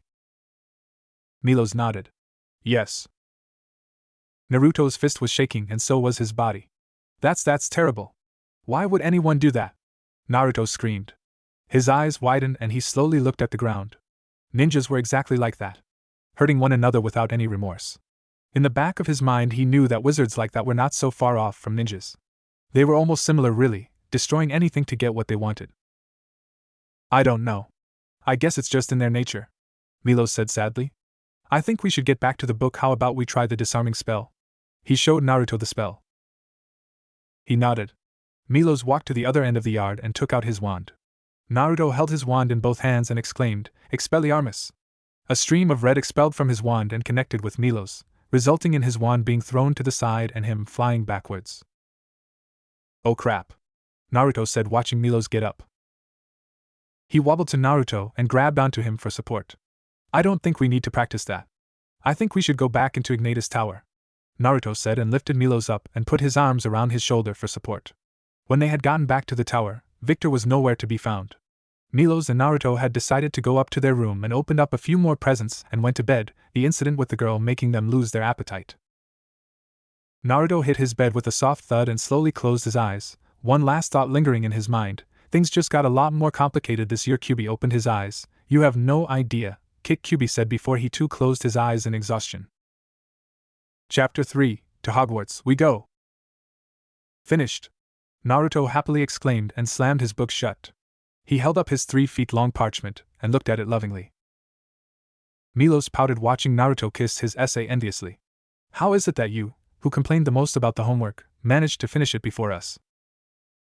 Naruto wagged his finger back and forth and grinned. If you ever learn ninja arts, then you'd be able to perform the Kage Bunshin as I did. Naruto high-fived his clone, which dispersed soon after. Victor sighed and closed his textbook. He looked over his essay. Who know that writing a 3-feet essay on the unforgivable curses would take an hour to finish? I did. Now would someone help me with mine? Milos screamed, viciously scribbling on his parchment. They both shook their head. Milos started to cry animeishly. Well, I have something to cheer up by. Winter break is next week. 2.5 weeks without getting homework. Where are you guys going? Milos asked, closing his book, obviously not finishing his essay. I will be visiting my parents back at home, Victor said, munching on a chocolate frog. Naruto took an offered frog from Victor. I'm going to go visit Hogwarts and Beauxbatons, I think. Milos stared slack-jawed at him. Oh, lucky. The girls who attend Beauxbatons are gorgeous. The girls here don't compare to them. Oh. Milos spluttered before getting hit with a mug that was thrown by a girl who was sitting near them. She huffed and stormed away. What did I say? Well, anyway, I think Hogwarts is in a very sticky situation right now. A friend of mine goes there, and he said he and almost everyone else will be leaving Hogwarts for the break. Milos said. Why? Naruto asked curiously, his other half of chocolate long forgotten beside him. From what he told me, what are you lot staring at? Milos yelled at a group of second-year girls who were nearby. Milos leaned closer to them and said in a hushed voice, the Chamber of Secrets has been opened and the heir of Slytherin is now residing somewhere in the school. The Chamber of Secrets? Did he tell you what's in there? Naruto asked, whispering. Milos shook his head. But he did tell me that a Muggleborn had died the last time it opened 50 years ago. Whatever lies in it attacks the enemy of the heir, Milos said seriously, his eyes darting back and forth for any signs of eavesdroppers. Enemy of the heir? Do you mean Muggleborns? Victor asked this time. Milos nodded gravely. They sat there in a pregnant silence. Well, that was interesting. Where did you say you were going to go, Milos? Naruto asked, his mind still lingering on the chamber. I'm going to Hogsmeade with my uncle to see the Shrieking Shack, and my dad will be picking me up, Milos said, drooling over the thought of a bunch of food waiting for him at home and the piles of presents he'll be getting. So, Naruto. Milos started scooting closer to Naruto. When you go to Beauxbatons, could you, I don't know, take a few pictures of the school, girls, classes, girls, mostly the girls. Milos started to nudge Naruto in the chest. Okay? Milos, this Chamber of Secrets, who created it? And is there one at this school? I mean, Victor told me about how only half-bloods and purebloods are permitted and Muggleborn are exempt, Naruto said, looking intently between Victor and Milos. Well, it was in Hogwarts. A history which my mum made me read. It said that it was supposedly created by Salazar Slytherin nearly 1,000 years ago because of his disagreement in who were allowed to attend Hogwarts. And your second question, no, there have not been any reports of such a thing, and when the school was built, the founders had already established an exclusive no Muggleborn policy for pure wizard safety if anything was wrong with them. But in my opinion, Milos leaned alarmingly closer, they were all just purist bastards who knew Muggleborns could best them at almost anything. Naruto nodded. Did your friend say who he thought might have been the heir of Slytherin? He actually said almost everyone suspects that it's Harry Potter.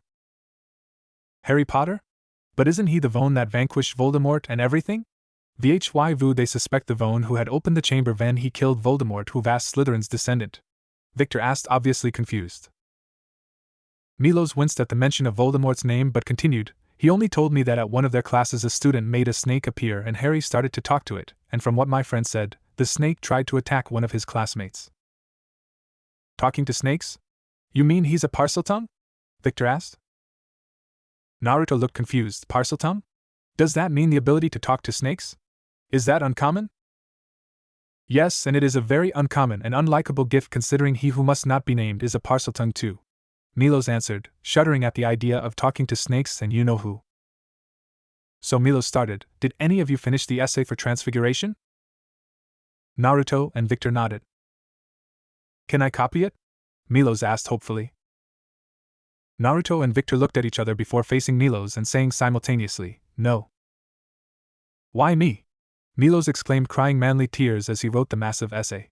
Naruto and Victor only watched in amusement as he did so. Clothes. Check. Wand. Check. Luggage. Check. Naruto stood at the train station making sure nothing was forgotten from the train ride. Victor had already been picked up by his dad when they arrived at the first stop yesterday, and Milos was going to buy a snack or something food-related as his breakfast. Milos came back holding a bag full magical and non-magical candies and treats. Hey Naruto, I was able to go through the barrier and buy some candy from a Muggle vendor. Can you tell me what Pop Rocks are? Milos asked, holding up a small pack with the words Pop Rocks, cracking candy with a kick. Oh, I had these before. They're just candy that starts to crackle and pop in your mouth. Naruto explained, taking a handful and stuffing it into his mouth. He stuck out his tongue to show the crackling effect. Milos looked with a scrutinizing expression at the popping candy. Does that hurt? Whatever, can you also tell me what cotton candy is? He asked, holding up a stick with fluffy and sticky blue fluff. After half an hour of explaining to Milos the variety of Muggle treats that he had bought, Milos had ended up giving most to Naruto, seeing as how these were his favorites that he would buy in a store in Suna. I don't know how Muggles eat these things. Milos started shoving a whole cauldron cake into his mouth, though I have to admit, these Pop Rocks are awesome. They're like mini edible fireworks. Looks like it's time to board the train again. Next stop, Scotland.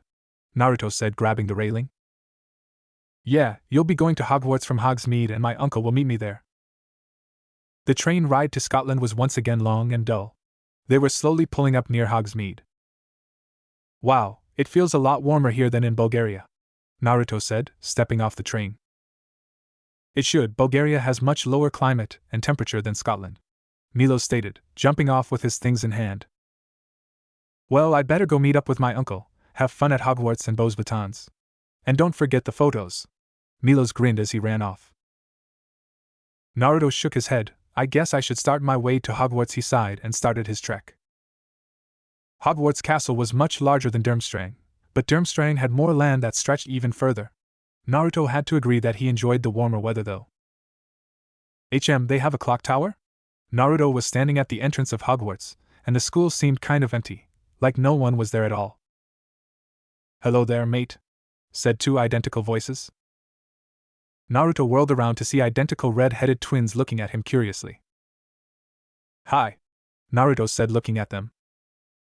How dash? The left one started. Do you do? The right one ended. The left twin rested his elbow on Naruto's shoulder and said, I'm Fred Weasley.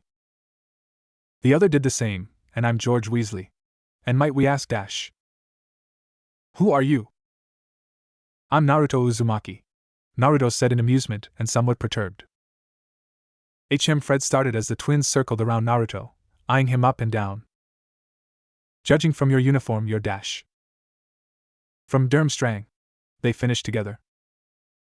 Naruto nodded. Yeah, I'm visiting at Hogwarts. Can any one of you tell me where Dumbledore is? They looked at each other, and each grabbed him from under the arms.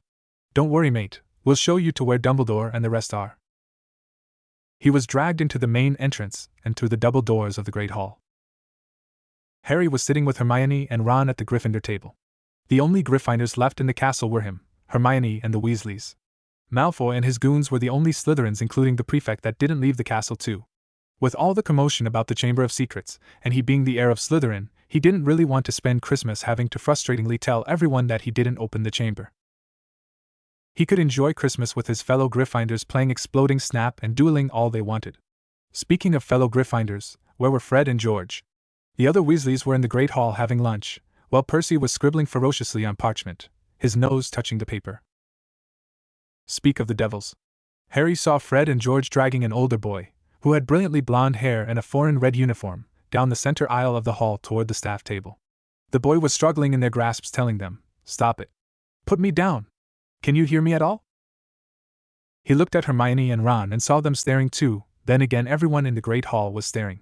Harry saw Dumbledore's look of bemusement behind his half-moon spectacles. Hey there, headmaster, Fred said cheekily, still holding Naruto. George followed suit and said, We have someone who said he wanted to see you, headmaster. They dropped him onto his feet and brushed off specks of dirt and snow as though they were trying to make him presentable. Would you stop? Naruto snapped as he pushed their hands away. See ya, mate dash, George said, saluting him. Hope to see you again and next time dash, Fred said. We can have some real fun, George finished.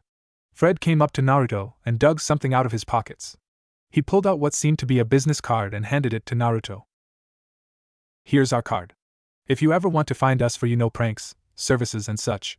Fred whispered and winked as he and his twin moved to the Finder table. Pranks? Naruto thought. Now I'm starting to like this school. He hurriedly put away the card and looked up at the staff of the school. They were looking at him with mixtures of amusement and somewhat disdain. Ere Naruto started, "Good afternoon, Professor Dumbledore and staff." He unconsciously scratched the back of his head sheepishly. "It seems you've made some new friends and quite an amusing entrance," Dumbledore stated, looking at Naruto kindly. Naruto flushed in embarrassment. Hey. Either way, you were able to make your way to Hogwarts. Breakfast has begun and I am sure you are rather hungry from the trip, are you not? Dumbledore gestured to him. As if on cue, Naruto's stomach growled immensely loud for all to hear. "It seems my assumptions are correct. Why don't you make yourself at home and have some supper? And I've heard that the Christmas pudding and treacle tarts are especially good." Dumbledore winked and continued, "And I will have someone show you to your sleeping quarters and around the school for a tour." Naruto sat at the red and gold table where the remaining Gryffindors were sitting, ignorant to the jeers and scowl that a boy named Draco Malfoy was throwing his way. He had eaten his fill when one of the twins, Fred? Or was it George, offered him a custard tart. "Custard tart, mate?" Fred asked, handing an ordinary tart to Naruto. Naruto shrugged and took a large bite out of it, savoring its taste. He accidentally dropped it when he felt a strange sensation build up in him. He saw Fred and George snickering and high-fiving each other. Naruto looked at his plate, which was clean enough to act as a mirror. He was turned into a huge orange bird. A canary, he thought.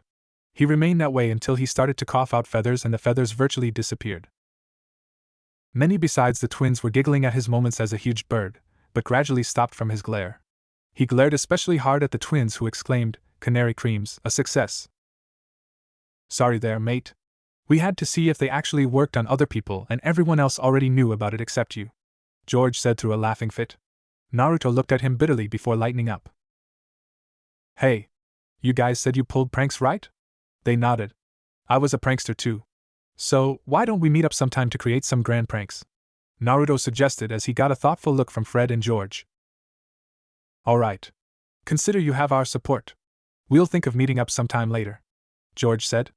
Naruto asked the twins all sorts of questions, in which they answered and asked him about Durmstrang.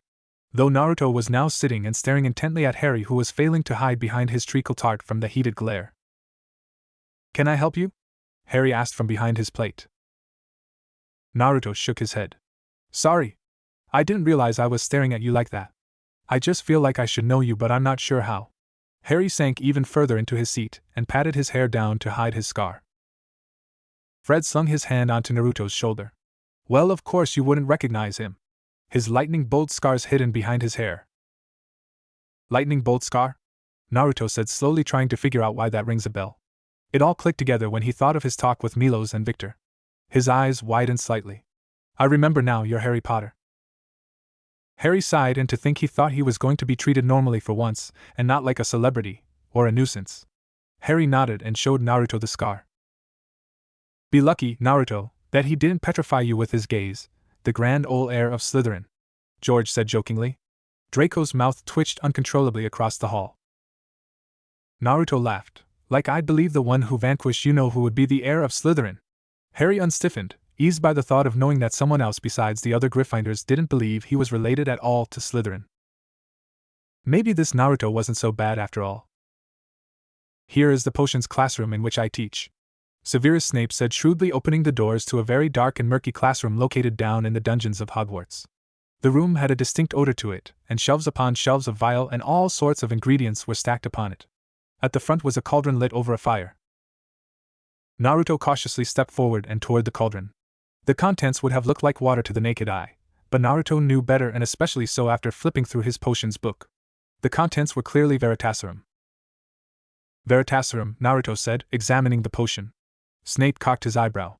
"Otherwise known as a true serum, can make a person spill his innermost secrets, with only 3 drops. So it seems that Joseph was indeed correct that you are gifted in potions," Snape said, clearly impressed by Naruto's knowledge in potions. "Can you tell me how long it would take to brew this potion?" Snape asked, intent on knowing how much more Naruto knew. "Well, from what I have read, it would take 1 lunar cycle, or about 28 days," Naruto said knowingly. Snape sighed. If only half my students knew as much as you are as knowledgeable as your mother was. Naruto stood still for a moment, trying to replay what Snape had just said. His mind took a few seconds to interpret this information. Naruto hurriedly turned around to face Snape. Why, you knew my mother? Naruto stammered, taking a step closer. Snape looked away in sadness. Yes, when I was in my first year, your mother was in her 5th year. Ravenclaw. I looked up to her, but sadly Kushina and her husband, Minato, had died so young and they left you parentless. Naruto stared at Snape in wonder. Did you know my father? Yes, Kushina had visited me with her husband. She was very happy at the time because she was 4 months into her pregnancy with you. That was the last time I saw them before their death. Snape seemed to find something interesting on the floor as he chose to look at it. She was my friend, but it turns out, I knew almost nothing about her except that she was an exceptionally kind person, as was her husband. If you want to know more, I suggest you ask Dumbledore. Snape looked up and started to circle around Naruto, studying him. Finally he said, You look a lot like them. Snape opened the door and gestured for Naruto to leave. That concludes our little tour. You may continue to look around if you wish. Naruto was halfway to the door when he had an idea. Professor Snape, may I borrow a 6th year potions book? I finished reading my 5th year one, and I want to read ahead for my 6th year. Snape silently nodded and took a battered textbook, Advanced Potion Making, and handed it to Naruto. Enjoy. Snape said and abruptly slammed the door, leaving Naruto to his thoughts. He walked out into the corridor and out of the castle to where the Great Lake was located. Naruto had learned that he loved to gather his thoughts and think near some kind of body of water. Naruto looked at the beaten-up book and turned to the front page. This book is the property of the Half-Blood Prince. Half-Blood Prince? Naruto pondered aloud and flipped it open. Naruto's eyebrows shot into his hair. This book was amazing. It contained advice and tips for potion brewing and some spells that the owner must have created. That's where Levi Corpus came from, and what's this? Naruto's eyes trailed on in the book and landed on a very interesting spell. Sectum Semper for enemies. This book is awesome. Naruto spent the majority of the next few hours looking back and forth into the book. The sound of snow crunching before a shadow had loomed over him as he read the book. Naruto looked up to see a boy with brown hair and gray eyes. He wore the Hogwarts robes, but unlike the Gryffindors, who wore red, he wore yellow, the color of Hufflepuff. He was wearing a heavy cloak and a black and yellow scarf that was neatly put around his neck. May I ask you what you are reading that is so enjoyable? The boy asked, trying to see the cover. Oh, Naruto closed the book and showed him the front. It's a potion-making textbook. Naruto let him take it and look at it. The boy didn't bother to open it, instead returning it. I never met someone who was so into studying potions like you. I'm barely passing it. The boy said, showing his 4th year potions book. He abruptly sat down next to Naruto and stared blankly out to the lake. I'm Cedric, by the way. Cedric Diggory. The now named Cedric said as he looked at Naruto. Naruto grinned. I'm Naruto Uzumaki. Cedric's eyes opened slightly. Uzumaki, where did I hear that? Naruto looked at Cedric in puzzlement. Cedric looked at the mountains as he tried to relay where he had heard that name. Cedric turned back to Naruto and smiled all-knowingly. Oh, right. When I was walking out of the castle, Fred and George Weasley were trying to look for you, and they even asked me, but I had no idea who and or where you were. It didn't seem urgent, but they really wanted to see you. They already thought of some pranks to pull? Naruto thought as he stood up. On the ground, Cedric cast a saddened look at the ground. Naruto had seen it though. Is something wrong? Oh, nothing, it was just that I had fun talking to you, if only for a bit. To tell you the truth, I actually didn't know why I actually wanted to come over here and talk to you. I would just ignore people who would be near and sit by myself, Cedric said. Naruto looked at him, and then at the distant castle. Naruto stood still for a moment before falling on the ground with a thud, his face to the heavens. This, of course, had startled Cedric, who instinctively jumped. Meh, the pranks can wait for a bit, you know? Cedric's eyebrows twitched. Pranks? You seriously are trying to get yourself killed by the teachers? Naruto closed his eyes, because the snow was getting into his eyes. A little practical joke never hurts anyone, right? Besides, it's almost Christmas. The remaining people in the school could use some perking up from this dreary atmosphere. Cedric turned away, trying to hide his smirk. True, the Chamber of Secrets thing has really gotten everyone down. Hey, you're pretty good at potions, right? Do you know the potion used to pep people up? I'm sure it was an elixir, but I can't recall the name. Naruto tapped his chin. I think I learned this before prepping people the elixir to induce euphoria? Naruto quizzically asked. That's what it was called. Cedric scribbled it into the notebook he had brought with him. Cedric, I hope you don't find me offensive or anything, but why are you here? Why aren't you hanging out with your friends? Naruto sat up and put his knees to his chest. He scratched his head. Well, most of them left for break and the ones who stayed are just admirers. I'm kind of sick of them trying to get close because I'm popular and all, and they aren't even my friends at all. It's annoying, really. That's why I'm here now. Really? Then I guess I'm quite thankful to those admirers of yours, Naruto said. Cedric looked confused. Why? Naruto grinned at him. If it weren't for them, you wouldn't have been here and I wouldn't have met you. He lied down again. So said, you play Quidditch or anything? Cedric laughed. Yeah, I play on my house team as the Seeker. Naruto joined in laughing. Really? Then you'd love my friend, Victor. He's the Seeker on my team. My friend Milos is the Beater, and I'm a Chaser. Cedric's eyes grew wide. You mean Victor as in Victor Krum? The one who is being asked to join the national Bulgarian team? Yep. Good old Victor. He was actually the one who told me I should play Quidditch, Naruto said. Would you mind showing me around the grounds? Snape didn't really show me around much. Sure, I can show you Hufflepuff's common room too. So there is a large octopus at the bottom of the lake? Naruto asked as they walked to the Hufflepuff common room. Cedric nodded. I threw a rock into the lake and I swore a tentacle shot out and grabbed it. Cedric shuddered. Well, here is the entrance to our common room. They were standing in front of a still life painting near the kitchen. Cauldron cakes, Cedric said and stepped aside as the painting swung open. It revealed a very cozy and comfortable basement kind of lounge.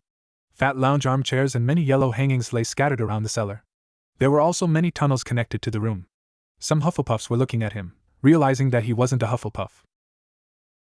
I guess yellow is a major theme in this house?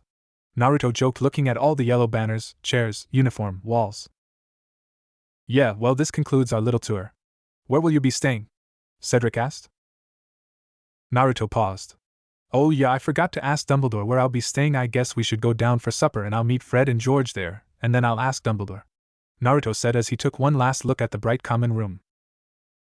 Naruto and Cedric had made it to the Great Hall in record time, and Naruto had joined the Gryffindors and he encouraged Cedric to do the same.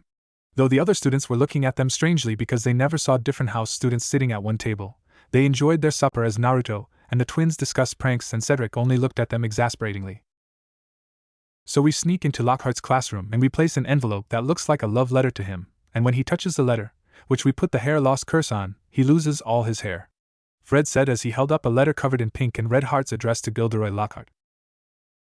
Naruto looked confused. Why the hair loss curse? George answered, Lockhart is especially obsessed with his looks, and imagine how he'd act when he realizes his golden hair is all gone. That isn't going too far, right? Cedric asked. Said, we're wizards and we can do anything with magic. He can grow it back if he knows how to, that is. Fred chuckled. He took out his wand and placed the curse on the parchment, and was careful to not touch it. But why target Lockhart? Cedric asked again. That prat made me, and Fred replied to all his fan mail. What torture. I'd have rather do lines than answer fan mail from those crazy women. I swear I saw my mom's name on one. George shuddered. George and I will place it in his office. Be sure to be ready for an ear-splitting scream later. Oh, Naruto, Dumbledore told us to tell you that you'll be staying with us in Gryffindor Tower. All right, Naruto started. Do you notice that a few more people are not here at the supper? George looked up from his pumpkin pie. Harry, Hermione, and Ron left early, probably from exhaustion. An hour had passed and Dumbledore had stood up. It seems acceptable for all of us to tuck in now. And I expect no students out of bed. After bidding Cedric goodnight, Naruto followed Fred to where the Gryffindor common room was. As for George, who was waiting for Fred near Lockhart's office. The Gryffindor Tower was located behind a painting entitled The Fat Lady. Enough said. The password was given and the common room was decorated in red and gold. Naruto noticed that Harry, Hermione, and Ron were sitting and talking in whispers. I have to go meet with George. Make yourself at home, okay? Fred said, exiting the room. Naruto murmured an okay and walked to the fireplace where the trio were sitting. He overheard. It should be ready on Christmas Day. Naruto stood beside them asking, what should be done on Christmas Day? The trio jumped from the sudden voice. Harry was the first to stammer, and then Naruto. We were just talking about Hermione took the chance to continue. We were just discussing how the presents we bought would be wrapped by Christmas, Hermione ended lamely. Naruto stood and stared at the trio who were all sweating. Naruto nodded, seeming to have taken the explanation. Well, a bit late for wrapping if it's on Christmas Day, right? So anything about Hogwarts that I should watch out for and watch for? Anything interesting? Anything at all? Well, you should definitely watch out for Filch and Draco Malfoy, Ron grumbled. I'm not sure about anything else. Draco Malfoy? Naruto inquired. Worst git there is, Harry said approvingly. Naruto scratched his head. Where did I hear this? He smiled. This Draco Malfoy reminds me of Rex Scorpius from my school. Milos gets into tussles with him all the time. What school do you go to, by the way? Hermione asked fervently. Naruto pointed at himself. Me? I go to the Durmstrang Institute in Bulgaria. You go to Durmstrang? That's where they teach the dark arts, and where the Daily Prophet says the darkest wizards attend school, Ron said, pointing an accusing finger at him. Hermione looked appalled. Ronald, you should not always believe everything in that false newspaper. I apologize for dear Ronald's rudeness, Naruto. Don't worry about it, I barely know anything about the school. I transferred from the elemental countries this year, Naruto said. Hermione looked at him. Elemental countries? You mean you are a ninja? Naruto nodded. Wicked, Harry and Ron said. Ron forgot all about the dark arts and everything in between. Ron put his arms around Naruto's larger frame. Maybe you are alright, mate, Ron said. Can you show us any of your ninja moves? Ron practically was bouncing up and down in anticipation. Though before Naruto could reply, they all could hear a rather girlish shriek and screams about my beautiful hair and my golden mane. Christmas Day had finally come and Naruto was having the best dream ever, period. He was soaring through the midnight sky and a crescent moon was visible behind him. He was flying over the ocean and the salty mist refreshing him. He looked back and saw the feathery wings behind him. They reminded him of an angel's, but they were jet black. Suddenly the wings popped out of existence, and he was falling into a never-ending sea of darkness. He did the only thing that could have come to his mind in the dream, scream for dear life. Ahagaga. Naruto felt something hitting his face and awoke, seeing a blurry figure standing over him. He used both hands to clear his eyes and saw George and Fred, who were rooming with him, standing there getting ready to slap him awake again. Why are you screaming, mate? George asked. Naruto was sitting up in the bed and wiping the sweat off his forehead. Oh, I just had a strange dream, that's all. Fred threw him a towel. Well, hurry up, Naruto. There are presents downstairs that need opening. There are some for you too. Really? Naruto asked curiously. They nodded and headed down to the common room. Naruto waved to the trio who were already down in the common room opening their gifts. Naruto caught an awkwardly wrapped gift from Fred. He looked at the label. To Naruto, from Fred and George. He opened it up and saw many different prank items. Dumb bombs, belch powder, ever-bashing boomerang sec, and a mini box with the words skiving snack box. You're the first to get a trial version of the snack box, Fred added. And these presents came for you, your fox brought them. Fred pointed to the window where Naruto's pet fox was sitting and staring out of. Zero. Naruto jumped toward the fox, Zero, and petted him. Little red fellow returned early this morning after you sent him off 2 days ago, George said amusingly. He makes a better pet than our Errol.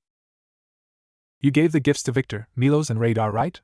Zero nodded and yipped happily when Naruto gave him a treat. He grabbed the 3 presents off the windowsill. Dear Naruto, thanks for the new wizard's chess set. I hope you like my gift that is enclosed. See you in class. Your teacher and friend, Radar. P.S. Some things can be easily forgotten. I bewitched the gift with an undetectable extension charm. Don't tell anyone. Radar had given him a moleskin pouch with the words most precious. He felt a lump inside and opened it. There was a translucent ball inside with a clear, gray smoke. A remembrall? He looked at Victor's gift next. Thanks for the two-way mirror. Now when we are separated we can still contact each other. I bought this pendant from a merchant in the wizard realm. It is said to be made of a stone only found on the moon. Victor. Inside the package was a glistening purple stone with his name engraved on the back, and it was connected to a silver chain. He felt George take the stone. Wow, this is an extremely rare stone, mate. What was it called again? Hermione looked at. It's the moonstone. This specimen is rare because it is the only mineral that is found on the moon and not on Earth. It was used in alchemy in the medieval times. Hermione blurted at the top of her head. That must have cost your friend a fortune. Who bought you it? Ron grabbed the letter and dropped it a second later. VVVV Victor K. Krum bought why you this? Who's Victor Krum? Harry queried. He's only the youngest and greatest seeker to ever be asked to join a national team.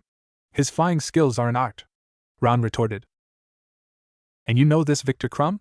Hermione mused. Naruto nodded. He and I are in the same year. Bloody hell, Ron said. Naruto opened the last gift on his lap. It contained a normal sword with a black blade, a red and white design and a flower-like end, and a red hilt and a small red string attached to the end of the sword with a dragon head attached to the end of the string, picture on profile. It came with a black sheath and a note. The note said, Hey Naruto! Thanks for the two-way mirror. Victor sent me a letter telling me he got one too. So he bought another pair for me and him, and now we can contact any one of us anywhere. Anyway, this sword was my grandfather's, and he said when he bought it, it was supposed to feed on a specific type of energy, and that energy could mold the blade into any shape and size the wielder wishes. I don't know if it works or not since it doesn't mean magic since I tried, so I was thinking it might work for that chakra system thing of yours that ninjas have, not sure, but if not, it's still an awesome sword. Milos, winking and laughing. Are swords even allowed into Hogwarts? Hermione demanded. You're caring about rules? Look at that thing. It's brilliant, Ron exclaimed. Fred and George, who had finished reading the note, dictated, Why don't you try this chakra energy and try to change the sword's form? Naruto picked up the sword and held it firmly with both hands. Red chakra formed around him, creating a red aura. He pushed the energy in and the sword started to vibrate violently, and started to change slightly, but ultimately returned to its normal form. You can't just pump chakra into it and expect the thing to take a different shape, Kit. QB chuckled in its cage. It takes practice, concentration and more practice.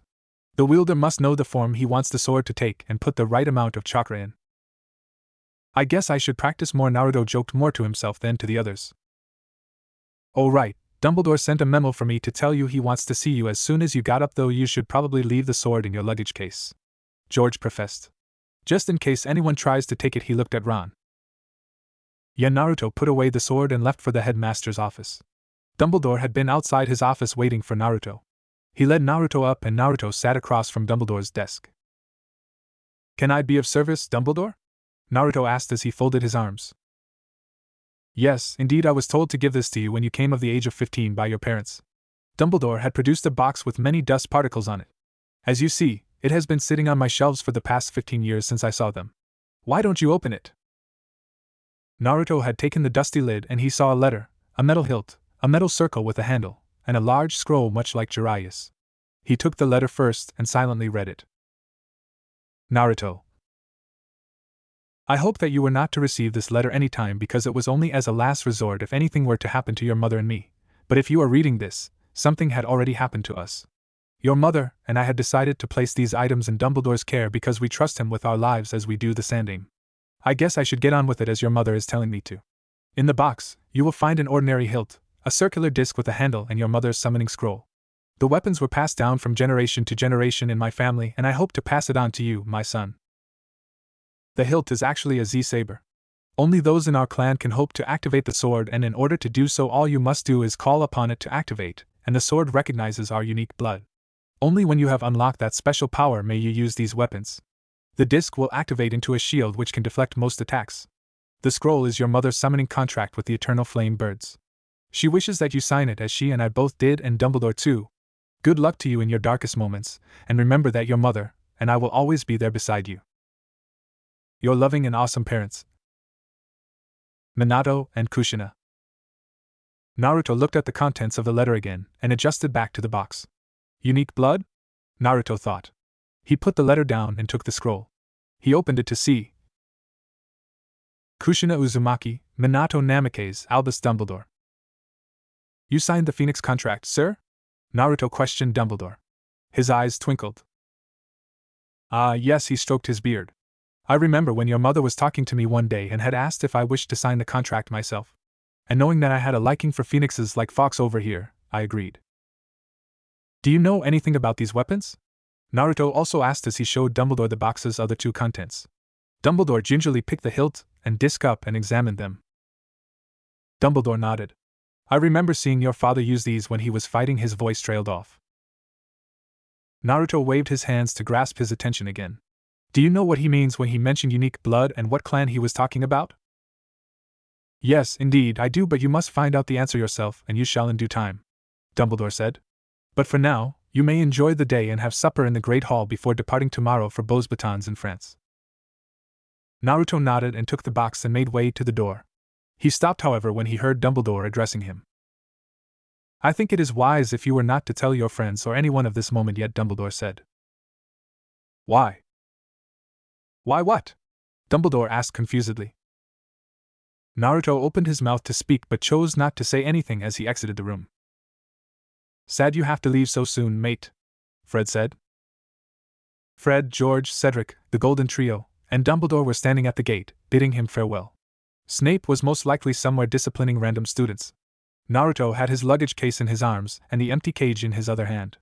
His moleskin pouch was where his kunai pouch had been. Inside were his father's weapons, his scroll where he sealed his mother's summoning scroll, his remembrall. He had Victor's necklace around his neck and Milo's sword put safely away in his luggage case. Harry had given him a thin pouch for his wand that could be strapped to his waist, and where it is now on the left side of his waist. Zero was yipping excitedly beside him. Thanks for the wonderful visit, I hope I can come again next year. Naruto waved one last time before walking down to the train in Hogsmeade. He looked at the train. Damn, spending a few more hours on another train. Naruto sighed tiredly. He had sat on the train that had departed for about an hour, and now he was standing in front of Beauxbatons, well, rather on a mountain near the school. The school was levitating on a piece of earth in the air with a chain attached to the earth. There was a wall around the castle and a large wooden front gate. The most notable feature was a 10-story clock tower. This wasn't a castle, it was a palace. The school was also moving along, much to Naruto's shock. And even more shocking was that a rainbow-like bridge had just extended from the piece of land and connected to where Naruto was standing. Naruto took a hollow step to make sure that the rainbow bridge was real and solid and to reassure him that if he were to walk on it, he wouldn't fall to his demise. His foot didn't phase through. Naruto walked slowly to the school and Zero just ran up ahead of him courageously. He had walked past a beautiful garden filled with all sorts of flowers and he noticed a fountain with two embracing lovers in the middle. Damn, this is high class, Naruto muttered. And here he was now, in front of the main doors. He looked at Zero and took a deep breath. He pushed the door open, hoping to find all sorts of strange and wonderful things as he did at Hogwarts. Chapter 4, Beauxbatons, Meeting the Quarter Villa. Here goes, Naruto said as he pushed open the grand doors to the Beauxbatons palace. He was now in a corridor much like Hogwarts, but it was much cleaner here. He looked around for a while and he was about to go through the large wooden door that most likely led to the great hall in the school, but something stopped him. He was hearing two people talking around the corner, a male and a female. He shook his head and tried to leave them alone, but his better judgment told him better. He snuck up slowly to the edge and peeked over. He saw a boy that was maybe his height with dirty blonde hair and wearing a blue robe with the drawing of a small golden phoenix on the left side of his chest. He had his right arm pressed against the wall, which prevented the other person from leaving. He strained his neck to see the other person and was in awe at her. She had platinum blonde hair that was tied in a ponytail, crystal blue eyes, a flawless face, and a smoking body to boot. QB added, wolf whistling or fox whistling? Shut it, perverted fox bastard. Naruto thought angrily, finding that he was agreeing with the fox too. The girl was wearing a silky, light blue uniform and a hat was being held in her arms, and she was his height too. She was incredibly beautiful. The guy was looking at her smugly. He moved closer, though to his dismay she moved back until she was pressed against the wall. I told you already, I do not want to be your girlfriend, the girl said angrily, trying in vain to push him away. He roughly grabbed her shoulders and looked at her, his eyes flaring. Why not? I confessed to you a numerous amount of times, and I even see you staring at me all the time during class. So why not? She struggled from his firm grip. I wasn't staring at you. You sit right in front of the teacher. So I ave to look past you. But you like me, right? Even my friends say we would make a nice couple. It's not like you have a boyfriend, the blonde-haired boy exclaimed. If I have a boyfriend is none of your business. No, I do not like you. Not at all. So, please leave me alone, she begged as she weakened against his iron grip. Naruto couldn't take it anymore and stepped out from his hiding spot, saying, Hey! What are you doing to her? The two jumped and the girl managed to get away from his hold. The boy glared at him. Who are you? He asked accusingly, his eyes darting to the girl who had run behind Naruto, obscuring her from the guy's view. Who am I? I'll tell you who I am. I'm Naruto quickly leaned back and whispered to the girl. What's your name? Fleur, she said quickly and timidly. Naruto stood up straighter, though the shorter boy didn't seem to notice as he glared at Naruto for getting in his way. I'm Fleur's boyfriend. And what were you trying to do to my girlfriend? Naruto stood and looked at him passively. Be boyfriend? Fleur didn't mention she had a boyfriend, the boy said as he stepped back. It turns out that Naruto was actually way taller and more built than him. If I had K, he didn't finish before he was hoisted into the air by his collar. If I see you making a pass or any gesture at my girl again, you will never have children, Naruto said menacingly. His eyes flashed red, which nearly made the boy soil his pants. Naruto dropped him. The boy scrambled to his feet and bowed repeatedly before running and tumbling away. Fleur let out her breath. Thank you, I have been trying to get rid of him for a while now. Is there any way I can repay him? Naruto Uzumaki. Naruto said, don't mention it though. I would like your full name, Miss Fleur. Fleur giggled. Fleur Delacour, but please call me Fleur. Alright, Madame Fleur, would a lady like yourself mind showing a clueless peasant like me around?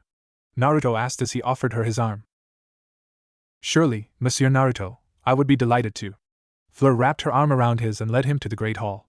Naruto looked around the elegant corridor and realized he was really sweating and Zero was gone. He must have gone to look around the school. They were in front of the double doors again. Naruto took a second to take his cloak and hat off and putting it in his luggage in his other arm. Fleur led him into their dining hall. The hall was just as big as Hogwarts and Durmstrang's. There were 2 large and long tables located in the hall. The hall had banners of phoenixes and dragons placed around. The teachers and headmaster were sitting at the front enjoying their meal. Naruto's eyes bugged out of his head. There was a choir of nymphs at the side, serenading the students and faculty, and many ice sculptures placed around. The hall was filled with music and low mutterings of the occupants. Students near the door, especially the guys, looked toward where Naruto and Fleur were, though they were mostly looking at Fleur. Fleur dragged him to the table where other girls and boys wore the same uniform with the small phoenixes. Naruto looked at the food, which consisted of mouth-watering yet healthier and way more nutritious food than Hogwarts and Durmstrang has. I wonder where Alex is. Fleur wondered as she looked at the table with the small dragons etched on the student's uniform. Alex? Naruto inquired as he pushed the bouillabaisse or fish soup away, which resulted in it tipping over and spilling on the ground. Fleur nodded. She is my best friend, even if she is in Z Mighty Tail Ooze and I am in Z Firewing Ooze. Fleur, a tall girl, taller than him at least, had burst into the hall, panting. She wore the same uniform Fleur did, but with a dragon instead of a phoenix on her uniform. She had long, silky black hair that cascaded down to her waist and beautiful violet eyes. She ran up the aisle and skid to stop where Naruto and Fleur were, but she had ended up slipping on Naruto's spilled bouillabaisse. Ah! She fell over onto Naruto, who was not expecting a girl to randomly fall on him. His ninja instincts had caused him to put his arms up to prevent her from getting hurt, but only ended up catching Alex in a rather awkward position. Alex blinked before her face grew red, having noticed how he was holding onto her. She jumped out of his embrace and immediately started shrieking, "Pervert!" She tried to take several swings at him, each one missing him. He was a ninja after all. Hey! Calm down! Naruto pleaded to no prevail. What did I do? You were feeling me up, she fumed. Pervert! Alex! Stop! Fleur scolded. Why should I? Alex continued her rage. He was trying to take advantage of me. You've got it all wrong, Fleur contended. Alex stopped her assault to look at Fleur. You slipped, and he tried to catch you to not let you get hurt, explained Fleur. Alex looked back at Naruto, then at Fleur. She huffed and took a seat next to Fleur. Fleur smiled. Isn't that better? Now how about you guys introduce yourselves? Naruto was the first to offer his hand to her. I'm Naruto. Alex crossed her arms and turned her head the opposite way. Alex Kafka, and I still think you're a pervert. Naruto's eyes and fingers twitched involuntarily. Fleur's sweat dropped. Well, now that we're friends, kind of, I can show you around after lunch and Alex can help me. Naruto continued to eat in silence, mumbling something that sounded like, stupid, annoying girl. Alex and Naruto had spent the time eating, glaring at each other, and Fleur swore she saw sparks flaring in their eyes. This was not how I expected them to meet, Fleur thought exasperatingly. Alex and Fleur had shown him around and they were back in the hall again.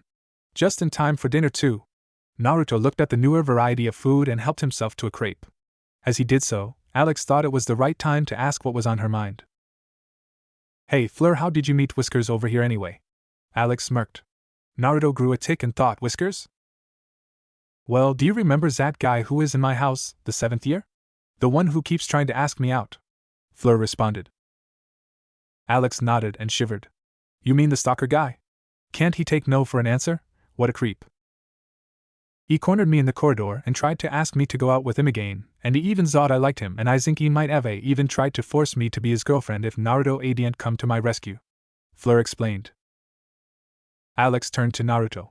So, you helped Fleur out? Naruto nodded. Humph, I guess that makes you okay, but I still think you're a perv. And just when Fleur and Naruto thought she would stop calling him a pervert. And yep, Naruto was definitely growing a chronic twitch. So, perverted Whiskers, where are you from anyway? The uniform looks familiar, Alex asked as she saw him face palming. Nah, I go to Durmstrang, Naruto sighed. Well, not exactly what I expected judging by your uniform. Is it cold there? Alex asked again. A lot colder there than here. Naruto just noticed something. Fleur? Who's the mini-you staring at me? Naruto pointed to the reduced size Fleur sitting next to Fleur and looking shyly at Naruto. Oh my, I forgot to introduce you to my 10-year-old sister, Gabrielle. Fleur stated. This is Naruto, Gabrielle. Gabrielle murmured a hello and turned to face the other side of the table to hide her red face. Does she go here? Naruto asked. No, she will zuff, but she is visiting me and staying with a friend of Air's in first year for Christmas. Fleur smiled and Naruto blushed. Naruto's blush reduced as he noticed that even in a mass of girls and boys wearing the same uniform, Fleur and her sister seemed to be the ones that stood out the most. Weird. It looks like it's time to go to bed, Alex said as she yawned and stretched. Everyone in the dining hall was filing out and up to their dorms when Naruto, Alex, and Fleur were stopped. Naruto definitely could not believe his eyes. In front of him was a hugely tall lady, wearing a fur dress and high stilettos. She was bigger than Hagrid. Fleur and Alex stood up straightly. Madame Maxime. They acknowledged. Are you the Naruto that Dumbledore told me about? She asked. Naruto nodded profusely. It seems that when Dumbledore had notified me that you were visiting, I was not able to find an extra room, so you will be sharing the room with 3 beds with Miss Delacour, Maxime said. Naruto's face turned beet red and his heart leaped. Share a room with Fleur? The gods were smiling upon him at last. And Miss Kafka. Madame Maxime finished. Screw you, God. Naruto's happiness blew over just as quickly as it came. He had to share a room with her too? Well, at least Fleur is there too. What? I have to share a room with a perverted moron? Alex implored. Yeah, hey. I'm not a perverted moron, Naruto shouted. It seems you two will become fast friends, Madame Maxime said knowledgeably as she nodded to herself. What? They yelled together before glaring at each other. This was going to be a long week. Naruto was lying on the bed next to the window in the large room. Alex was filing her nails and throwing dirty looks at Naruto every few seconds while Fleur was writing a letter to her parents. Zero was staring at Alex's and Fleur's owls like they were all meat, which they were. Well, I mean, you know what I mean. Hey, Whiskers. Get your dirty mud away from my precious owl, Alex commanded. He's a fox is one thing, and two, is that even an owl to begin with? It's so small and petite, Naruto retorted. Whatever. Just get him away from my owl, Alex shouted back as she got off the bed and toward Zero. Zero looked at Alex for a second before pouncing on her and licking her face. Eek. Get him off me, said a wailing Alex. Zero continued to lick her face happily. Naruto started rolling on his bed and clutching his sides from the pain of laughing so much. Ha ha. Good boy, Zero. Naruto wiped a tear from his eye and whistled for Zero. Come on, Zero, enough patronizing Alex, even if it is funny. Zero looked at Naruto, his tongue still hanging from his mouth, and bounded toward Naruto and onto his bed. Alex quickly got up, her face covered in fox drool and slobber. EW. My face. My clothes. Alex shrieked. What a vulgar pet. Bad fox. Bad fox. She ran into the bathroom to clean the saliva off her face. Naruto lied upside down on his bed again. Fleur was still writing on the letter parchment. What's so important that you have to send the letter to your parents tonight, Fleur? Fleur put down her quill and looked at Naruto. I forgot to send Z presents I got for my parents, so I wrote Zad I was sorry I forgot and thank you for my gift. And I'm going to attach Z gifts to my owl. And Fleur did just that as she tied the envelope and gift onto the white owl's legs. The owl set off to its destination forthwith. Alex had walked out of the bathroom with a towel in hand and it looked like she was trying to pry her face off. Why won't this come off? Alex continued to glare at Zero, who was sitting and watching joyfully. So Fleur started. So Alex also said? So Naruto said? Do you like Beauxbatons? Fleur asked as she propped herself onto her hands. Naruto scratched his chin. I haven't seen much, but I guess it's alright so far. It is very elegant and classy, or at least more so than Hogwarts and Durmstrang. The three of them sat there in silence, a very long silence. A longer silence swept the room. Alex saw this as the moment to take charge. Enough with this silence, let's do something more interesting. Like what? Naruto asked, fearing her answer. Alex and Fleur looked at each other before squealing. Girl talk. He was right. He was screwed. They used very loosely, had spent 2 hours talking about boys, girls, boys, clothes, boys, and did I mention boys? So, after he cheated on me and he even admits it, he has the nerve to ask me what the problem was, and he was my first kiss, my first boyfriend, and I mean ugh. You understand, right? Alex huffed as Fleur looked at her and nodded in agreement as she finished painting her toes. What a jerk, Fleur commented. As they were doing that, Naruto was banging his head against the wall murmuring, Lord kill me now. He was close to unconsciousness at last. Yes. He was prevented, however, from his bliss when Fleur had asked him an interesting question. So, who was your first kiss, Naruto? Fleur asked with a weird look in her eyes. Naruto blushed and muttered inaudibly. What? Fleur and Alex asked together. Sasuke Uchiha. A boy? Alex asked, thinking that the name sounded rather masculine. Why, yeah. Are you gay? Alex asked as Fleur turned red. And then no. It was by accident. I fell in well, we kinda kissed, Naruto explained as he scratched his head lightly. So you're not gay? Alex asked again. Naruto deadpanned. I am not gay. Are you sure? Alex asked again, intent on annoying Naruto further. Naruto stayed silent, trying to contain his temper at this girl. Alex, what did I tell you about pushing people's buttons? Fleur asked as she gave Alex a look. Alex sighed. Alright, I'll stop for now. Alex laughed maniacally in her imaginary world. That's a start. So you are completely and definitely sure that you are not gay? I mean, we'll accept you if you come out of the closet and tell us, Alex said again. Alex. Fleur wearied. Sorry. It's too tempting. Who was your first kiss, Fleur? Alex asked, changing the subject, turning away and grinning as Naruto continued to rant about him not being homosexual and something about fishes, was it? Or witches? It was Fleur's turn to blush. I never had my first kiss yet. This perked Naruto's and Alex's interest. You never had your first kiss? Alex mused. Fleur turned completely red. It's not funny. I haven't found the right someone yet. Alex nodded in understanding. You're waiting for your knight in shining armor, eh? So, why not kiss Whiskers? He saved you, right? So, why not get it over with? Alex! Both Naruto and Fleur exclaimed. Once again, sorry! Alex started. But by the way you rejected so fast, do you want to kiss each other? Alex asked slyly. No! They shouted together again, turning even redder if that was possible. Fine, she waved her hand. Stop overreacting, I was only joking. Only joking, Naruto laughed nervously. Right. Fleur put her slender hands over her heart and breathed deeply, regaining her composure. Alex turned back to Fleur and continued their girl talk.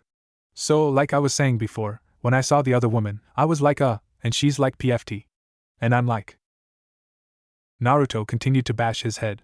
Screw me. It was early in the morning when Naruto had decided to get up earlier than Alex and Fleur to get some grub due to his rumbling stomach. Last night was horrible in his opinion because Alex and Fleur had spent the entire time talking about all sorts of girly things. The word fight never even came up. I mean, fights are awesome. And here he was bound by ropes and squashed between two rather large air guys. It seems the boy who was harassing Fleur wanted revenge on him. But getting bigger and tougher classmates to do it for him? Coward. I don't care if you are Fleur's boyfriend. She's mine, the boy stated as though it was a fact. He walked up to Naruto and put his face close to Naruto's. So, me and my buddies here, he pats his buddies on the chest, seeing that he couldn't reach their shoulder. Are going to teach you a lesson, or if you want, you can just break up with Fleur, she'll run into my arms, you'll never talk to her again and we'll let you home free. MMK? I understand, Naruto said, nodding as he and the boy smiled. He spat the saliva he had gathered in his mouth in his face. That you're the one who needs to be taught a lesson. He easily snapped the ropes and delivered a sweep kick at the two tall boys. They fell over groaning and Naruto kicked both in the face, knocking them unconscious. The stalker boy was against the wall. Naruto walked toward him, smiling devilishly. And then there was one. Naruto cracked his knuckles and proceeded to his beat down. Naruto sat at the fire wing table in the grand hall, eating to his heart's content. He was having a good day so far. He was having a nice breakfast and a half-hour earlier he had beaten the snot out of an arrogant prick. Yep, a wonderful start for a day. Fleur and Alex had emerged from the door and walked to Naruto's spot. Naruto had just learned that girls have an appetite just as large as his. You look happy today, Whiskers. Alex noticed. What did you do? Oh, some of this, some of that. Naruto grinned. Which included beating the boogers out of a certain stalking 7th year who tried to teach me a lesson. He tried to gang up on you, Alex said through a mouthful of pancakes. Yeah, I don't think he'll ever bother you again, Fleur, Naruto said. Fleur was afraid to ask, but what did you do to him? Well, Naruto said, let's say he's tied up right now and in a very sticky situation with his friends. Wahahaha. In a supply closet, a boy could be seen tied to his goons and gagged between the two's heavy bodies over a large cauldron filled with God knows what. It was smoking, though. They were swinging and their hopes of living depended on the rope they were bound by, which was being gnawed away by a tiny mouse that Naruto accidentally placed there.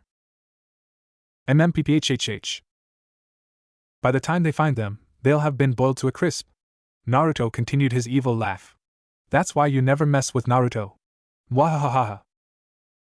You can stop now, you're starting to scare me, Whiskers Alex stated, scooting away. Ha ha ha ha ha.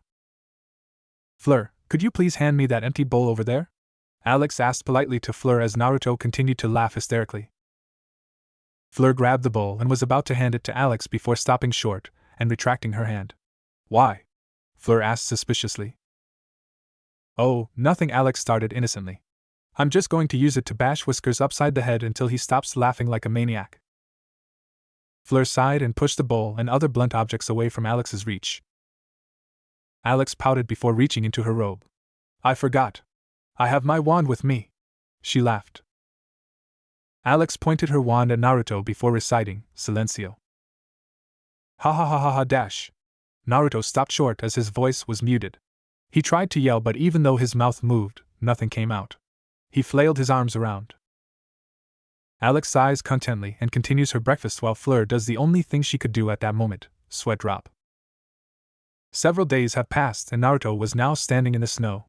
Over the past few days he, Fleur and Alex had spent most of their time together, and they were just as tight as he was with Victor and Milos. The palace was motionlessly due to the large amounts of snow. It was cold. Naruto had on only a black scarf, a white t-shirt, and black pants.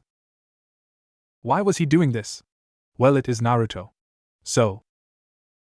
Naruto was holding the sword that Milos had gotten him for Christmas in his right hand. He was covered in cold sweat. Work, you damn sword! Naruto exclaimed as he thrust the sword around. Change. The sword seemed to be ignoring him as it stayed the same. Naruto closed his eyes and tried to force the chakra into it.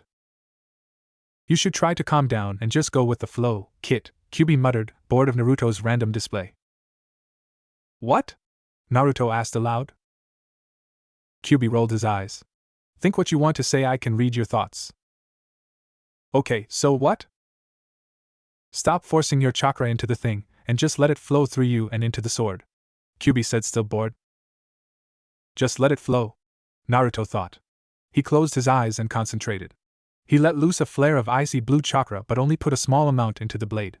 The sword had begun to glow enchantingly bright before settling down. It looked the same weight, it was slightly longer. I did it! Naruto laughed as he did a victory dance in the snow. Put more chakra into it, Kyuubi commanded. Why? Just do it. Naruto pushed a bit more in, and to his amazement the sword had become a long katana. Its signature black steel was still the same. Woohoo! I can do it! Another random dance commences. You know, it was your first time working with something like this, and I honestly have to say Kyuubi started. Naruto's ears perked up. Was this a sort of compliment from the mighty nine-tailed fox? Yeah? You suck at it, Kyuubi chuckled at Naruto's expression. Hey! Well, you do. The way you hold the sword is atrocious. Your stance is all wrong. A child could work the sword's shape-shifting powers better. Need I go on?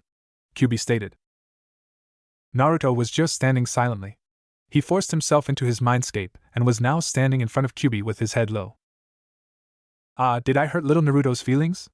Kyuubi mocked. Naruto lifted his head.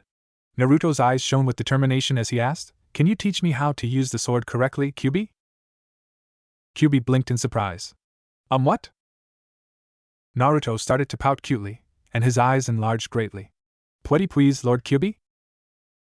You are scaring me, kid. You look exactly like my kids. Kyuubi shuddered as Naruto looked at him, shocked. You have kids? Naruto asked.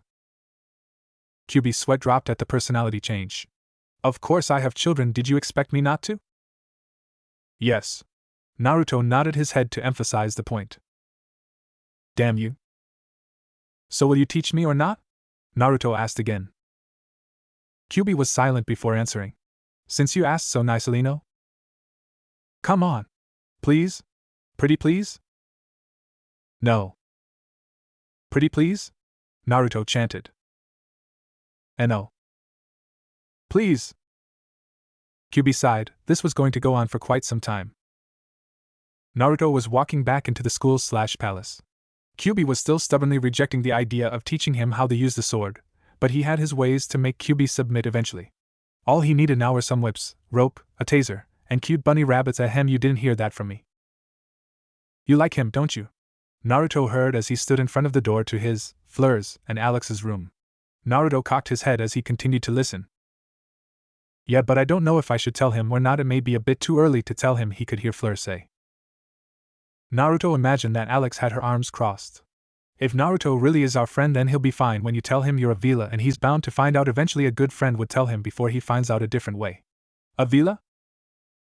I know, but I'm just afraid he'll be like all the other guys and he might think I hypnotized him into being my friend and to help me and all. And what if he thinks I'm a filthy half-breed? Fleur half said, half asked, sadness in her tone. He won't. Even if he is a pervert, Naruto twitches, I know Whiskers, he'll just shrug it off. Have faith in him, Fleur. You told all of our other friends and they didn't seem to mind, they even thought it was cool. Besides, it's not a huge secret that could destroy the world if you told him. There was a pause. So, promise you'll tell him tomorrow before he leaves? Fleur said in a more happy tone. All right. I'll tell him. Naruto could hear them moving toward the door, and he dashed off before the door swung open. What's a Vila? Naruto wondered aloud as he walked to the library. He walked in and began his search. It's under magical creatures, right? Naruto grabbed a book and flipped through. Aha! Found it. Naruto looked at the paragraphs on Vilas. Vilas. Vila are a race of semi-human, semi-magical creatures reminiscent of the sirens, see previous page for more information, of Greek mythology. They appear to be young, beautiful human women, and their appearance and especially their dance are magically seductive to almost all males. When Vila are angry, however, they transform into something more like harpies, see previous pages. Their faces turn into cruel-beaked bird heads and long scaly wings burst from their shoulders, and they can launch balls of fire from their hand. Vila have been known to marry human men, although it is unknown whether any have married muggles. Children of these unions are half Vila, and they will inherit magical ability from their fathers and beauty and charm from their mothers. Vila traits seem to persist for at least a few generations. Children of Vila were usually half Vila and their children were 1/4 Vila. Vilas are commonly known to choose strong mates, their blood usually attracted to very strong males. Their Vila instincts demand for a strong mate. Vilas were sometimes ridiculed along with others such as vampires, goblins and such. The reason for this was because most think of them as half-breeds, which were the correct term but is more known as an insult. For more information on cruelty toward half-breeds, turn to page 539. So Fleur's a villa? Naruto asked to no one in particular. Kyubi decided to put his 2 cents in. Well, she isn't a full villa. If my senses are correct, she may be either 1/4 or 1/8 villa. No wonder she was so hot. Naruto rolled his eyes at the last part. So, why is she afraid to tell me? Naruto thought to the Kyubi.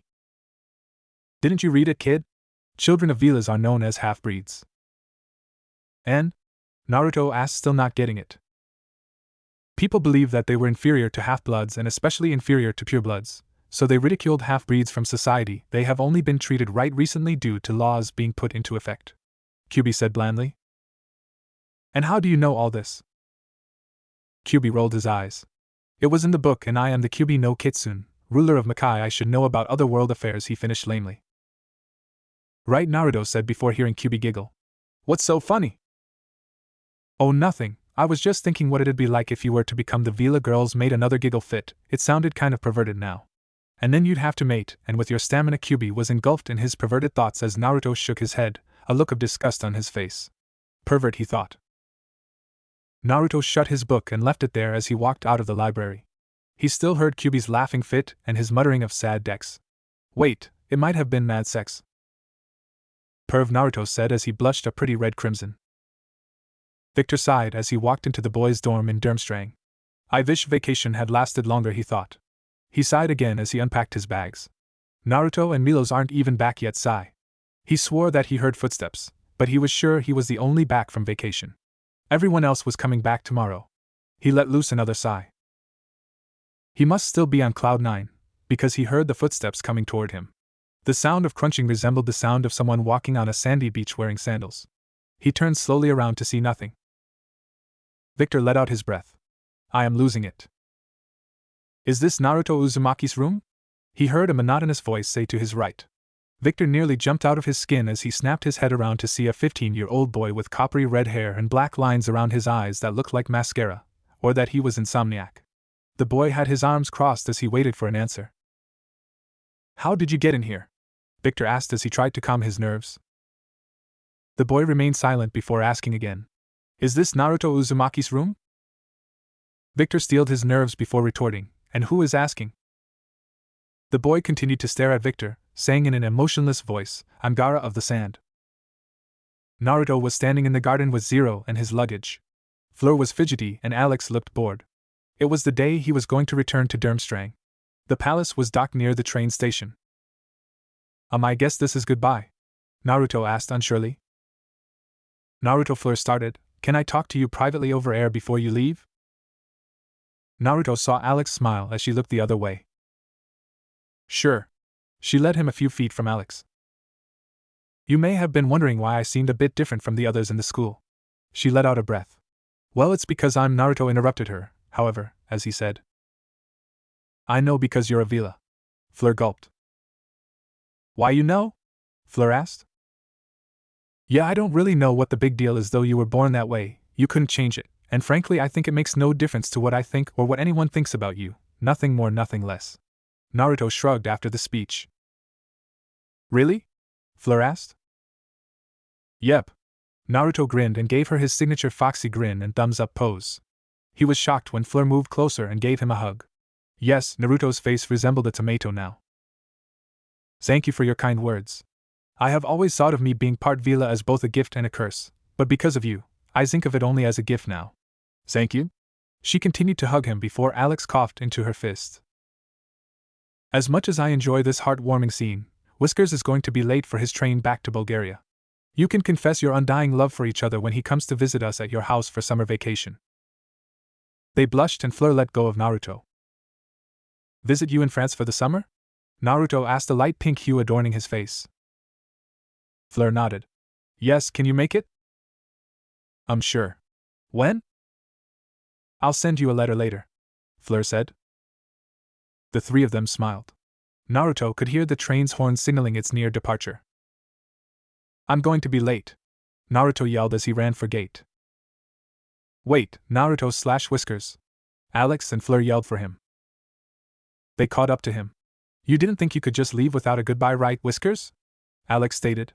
She was trying in vain to hug him but just agreed to a friendly handshake. Goodbye, pervert. Goodbye, crazy girl. Naruto grinned as Alex grew a twitch. Fleur gave him another hug before kissing him of both cheeks, a way the French welcomed/said goodbye to friends. Naruto blushed again. Goodbye, Naruto. Naruto ran off as he looked back to see Alex and Fleur waving him off. See you during the summer, they both exclaimed. Naruto laughed. You bet. He laughed all the way to the train. Naruto plopped himself onto the seat in the empty train compartment. He looked at an imaginary checklist in his head. Went to Hogwarts and Beauxbatons. Check. Met some nice people at both schools. Check. Met some arrogant pricks at both schools. Check. Beat up some prats. Check. Met a really annoying girl. Check. Met a really pretty girl. Check. Got 2 pecks on the cheek from said pretty girl. Check. Learned how the sword worked, sort of. Check. Got insulted by the QB. Check. He almost forgot to do something on the list. Hey QB. Naruto thought. What, you brat? I'm trying to sleep. Can you teach me how to use the sword now? No. How about now? Pretty please? Naruto rambled. Shut up. Naruto grinned. Annoy the QB so much that he'll have to teach me how to work the sword. Half a check. Ha ha ha ha ha ha. Laugh like an idiot all the way back to school. Check. Chapter 5, Blood of the Fold. A girl in her 6th year is walking down a corridor of the Durmstrang castle. She hums to herself as she makes her way down to her destination. Unknown to her, a figure looms within the shadow, following her, studying her. The figure moves to make their move. A hand shoots out from within the shadow, grabbing the girl in a chokehold. She struggles in vain before falling limp in the figure's arms, and they disappear into the darkness, the silhouettes only having been illuminated by the flash of lightning. Man, who knew spending such a long time on a train could make your ass go numb, eh? Milos whined as he and Naruto exited the train with their luggage in hand. Zero was running happily around for the first time since the train ride on solid ground. Milos was holding an egg in his hand that Naruto just noticed at the moment. Hey, what's that egg in your hand? Naruto asked as they walked to the castle. I don't know. My parents bought it for me because I didn't have a pet. Maybe it's a dragon or something cool. Milos grinned as they blended in with the mass of students getting into the school. The school was in turmoil with so many of its students in the halls trying to get to their dorms. The teachers trying in vain to calm the ruckus. Naruto and Milos pushing through as best as they could. After an hour of trying to, they finally made it to their rooms. They let out a sigh of relief and started to unpack their things. Naruto, Victor was supposed to be back already, right? Milos asked. Naruto nodded as he took out his cell phone and checked his messages. Yeah, he texted me the day before and said he was on the train to Durmstrang. Naruto put the phone away as the door creaked open. A disheveled Victor walked in. Milos was stifling laughter as Naruto smirked in amusement. What happened to you? Naruto asked, lifting an eyebrow. Victor's right eye twitched, mass hordistudens revescuriest moment in my life. Couldn't have been that bad, Naruto chuckled as Victor gave him a death glare. Victor walked to the nightstand beside his bed and pulled out a scroll. He walked over to Naruto and handed it to him. This is for you, Victor said, from someone named Gaara. Gaara came by? What did he say? Naruto bellowed as he stashed the scroll away for a later time. Victor shrugged, nothing much, the fella didn't say much, he didn't seem very open to conversation. Maybe you should tell him to be more social, Victor commented. Naruto and Milos' sweat dropped. Yeah, 'cause you're real social, Vicky? Milos grinned cheekily. Victor's mouth twitched dangerously. At least, I can talk to a girl and not get slapped afterwards. Naruto clutched his side as he exclaimed, Oh, burn. Hey! Milos yelled indignantly, it only happened 7 times. And only 2 took out their wands on me. He curled into a ball and sulked in the corner of their room. It was Naruto's and Victor's turn to sweat drop. Right, Naruto drawled. He turned to Victor. So, Gaara didn't say anything?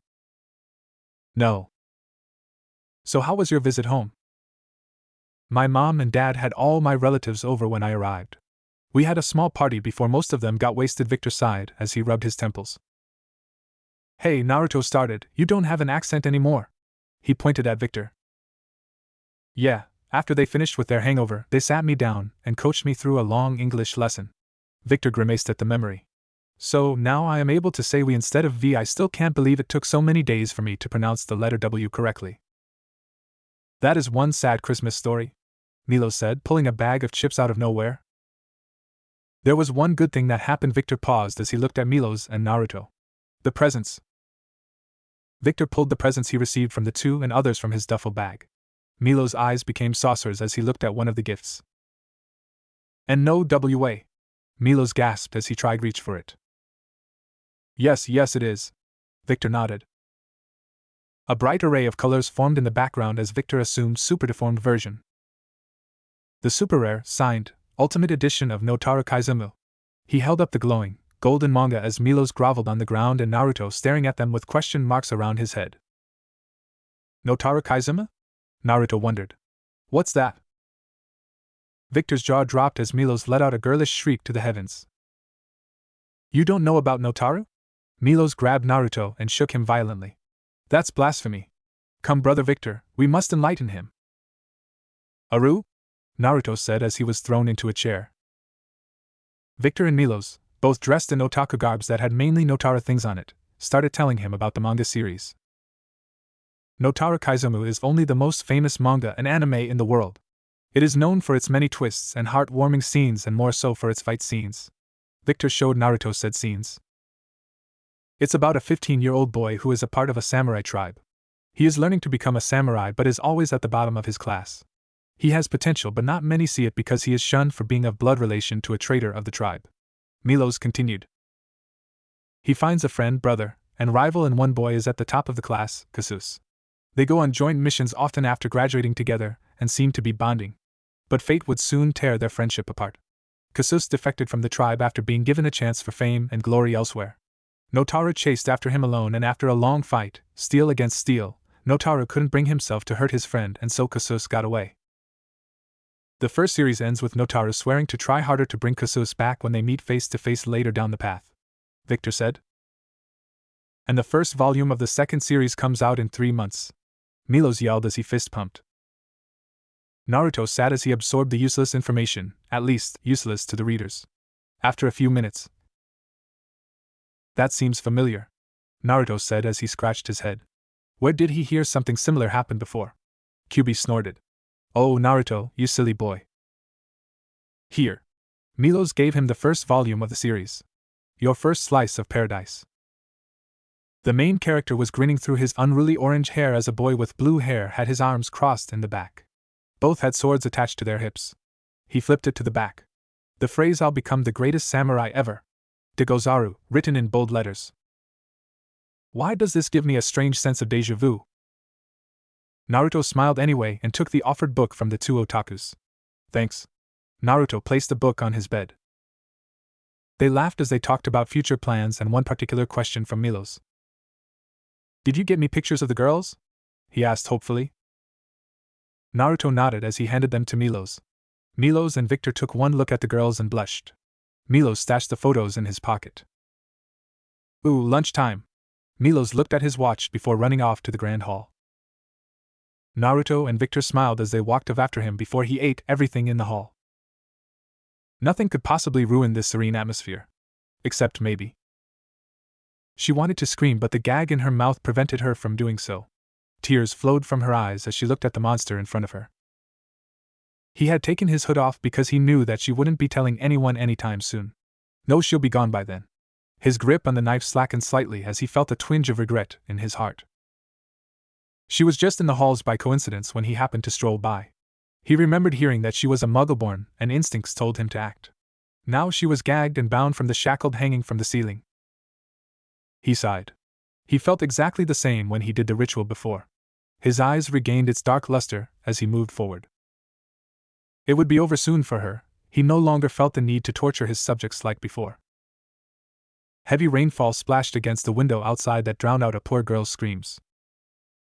Naruto walked down the hall as he made his way to the dining hall. He had been hearing rumors about a missing 6th year. Strange, Naruto thought. A missing 6th year? He entered the grand hall to see the usually, Milo stuffing his face and Victor eating leisurely next to him. Did you hear? Naruto asked as he sat down next to them. A sixth year's gone missing. Yeah, it's all over the school, Milo said. Victor nodded alongside him. Her friends told the teachers that she didn't return to the dorm 2 nights ago. Naruto leaned closer. Do you think it's connected to the events a few months ago? Maybe, Victor stated grimly. Milo slammed his hands on the table. We have to put a stop to this. The students stared at him. Milos grinned sheepishly as he apologized. How? We stalk the halls for the person? Milo suggested. Yeah, and while we're at it, let's tell our teachers so we can get into trouble now. They sat in defeat as they hung their heads. Victor's head snapped up. The map. Milos grinned. There we have it. We'll stay snug in our rooms and look at the map to see who's the kidnapper. But we won't necessarily know who that person is, Naruto muttered. Victor started. You can use your fancy ninja techniques, can't you? Right. I can make clones of myself and have them spy the corridor. We'll need communication devices though to be in contact. I can arrange that. Milos frowned. It'll take a while though. Thank God we aren't like Hogwarts. No electrical devices works there. Alrighty. As soon as we get them, we'll start investigating. Naruto, Victor and Milos slapped hands. They were only able to smuggle the devices in April during Easter, and by then several more people had gone missing. There were no real connections between the abductions, they varied from different houses. Several people also said that the suspicious boy that Naruto saw in the library, Jeremy Zeto, disappeared too. Their search in the corridors were not successful. Only the usual breaking of curfews, no strange kidnapping. Several weeks had gone by and it was almost the end of the year. Headmaster Karkaroff had made it clear that the school would have to be closed if the kidnapping resumed, which it did. And since the perpetrator was not caught, the chances that this was Naruto's first and final year at Durmstrang was very high. When all hope was apparently lost, they were able to find something interesting on their escapade. Milos and one of Naruto's clone, unwillingly, went down to the kitchen at 3 in the morning for a snack. Milos saw the missing Jeremy snooping about with food in his hands before he disappeared around a corner. Clone Naruto had seen it too, and dispersed to warn the real Naruto. In their room, Naruto, who was sleeping with a piece of chocolate in his mouth, jumped awake as the memories from his clone returned to him. Looking to his right, Victor had nodded off on the ground. The others in the room were sound asleep, thankfully for silencing spells and earmuffs. Victor, wake up. Zzz. Victor. He nudged him. Zzz. Naruto kicked him. Victor jerked up. Naruto smiled. Oh, you're awake? Anything new? Victor rubbed the sleep from his eyes. Naruto nodded as he grabbed the earpiece to the communicator. Milos found Jeremy. He attached the headpiece. PSSHHG Naruto, Victor, do you hear me? Loud and clear. Where did Jeremy go? Sorry, guys. I lost him. He vanished around the corner with weeks' worth of food. That's where he went all those weeks ago, Victor stated. He would sneak into the kitchen after dark whenever he runs out of food. Do you think Jeremy was responsible for the abduction? Naruto asked both Victor and Milos. Possibly. Milos, check the map and head up when the coast is clear. We'll devise a plan up here. Roger that, over and out. The line disconnected. But why would Jeremy kidnapping his fellow students? Victor asked. I have no clue, Naruto sighed. But I picked up a book that he dropped months before. It was Radar's roll book. Roll book? Victor's brows knitted together. It only contains every student's name in it. Was there anything else? Well, I found a piece of paper that had 2 words written on it. What words? Naruto paused in recollection. The words Aprio Statua. It's a spell. It sounds oddly familiar though. Milos burst into the room gasping for breath. Hide the stuff. Radar saw me. Hurry! And hide the stuff they did. They jumped in their respective beds and feigned sleep when they heard Radar creep into their room. He stood for a while before leaving and closing the door. When his footsteps gradually faded, they threw their covers off. That was close. Milos breathed out. Naruto and Milos nodded. So what's the plan, guys? Jeremy might be the cause of all the kidnapping, so it's up to us to capture him," Naruto said, full of determination. Milos gulped. "What if he's dangerous?" Naruto ignored him. "Since we now know that Jeremy comes out of his secret place at least once a month, we'll have to continue with our surveillance." "So we do as we did, but I think all three of us should be on the lookout because we might need each other," Victor said. We'll go separately, of course. Vic, I think you should carry the map. Tell us if a teacher is near through the headpiece." Naruto looked at Milos and Victor.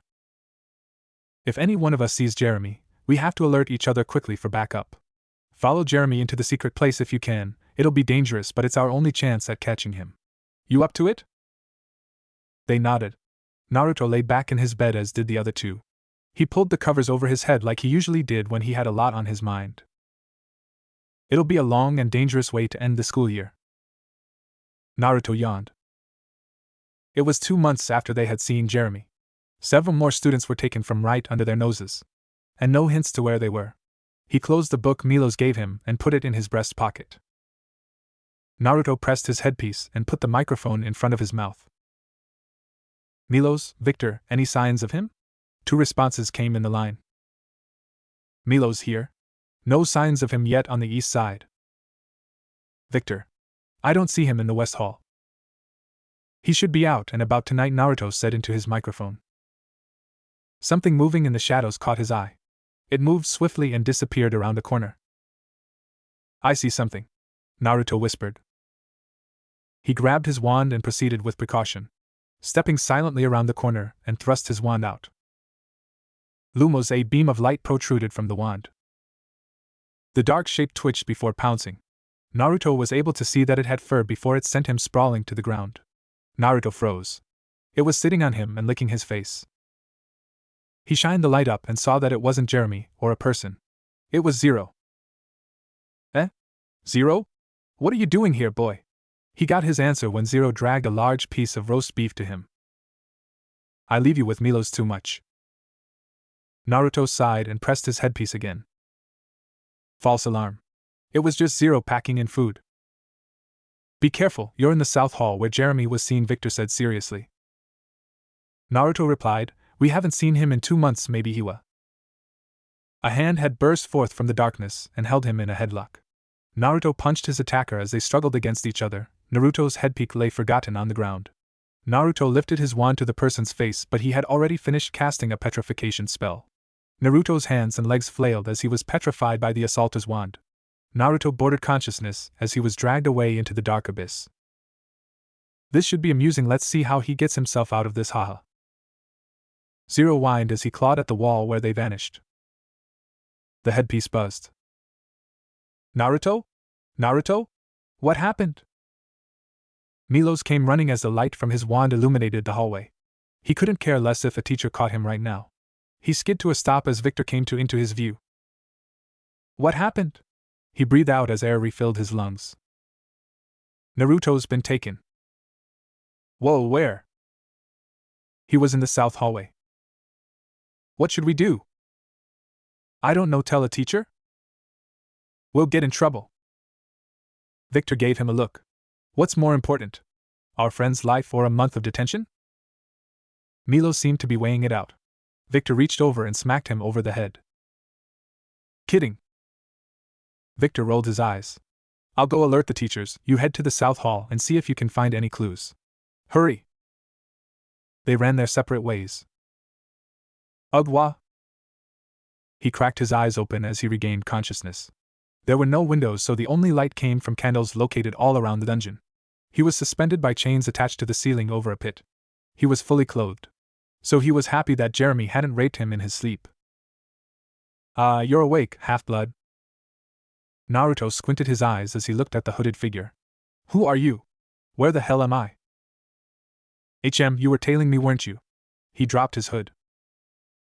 Naruto's eyes widened. He knew it was Jeremy, but this person no longer looked like the boy he saw. He was taller, his face was an ill pale, and his had swirling markings all over his face and his exposed hands. His eyes glowed a sickly yellow and his hair was chalky white. Yeesh, new makeover. Jeremy's eyes darkened. He delivered a swift backhand as Naruto's head cocked to the side. Blood filled his mouth as he gasped for breath. That was not an average slap. He was as strong as Tsunade without her chakra manipulation. Not just an outer makeover. Oh, you did not just pimp slap me. Shut up. He held his hand up in a glorious way. This is true beauty, the beauty of power bestowed upon me for ridding the world of impurities. You mean your victims? Naruto spat.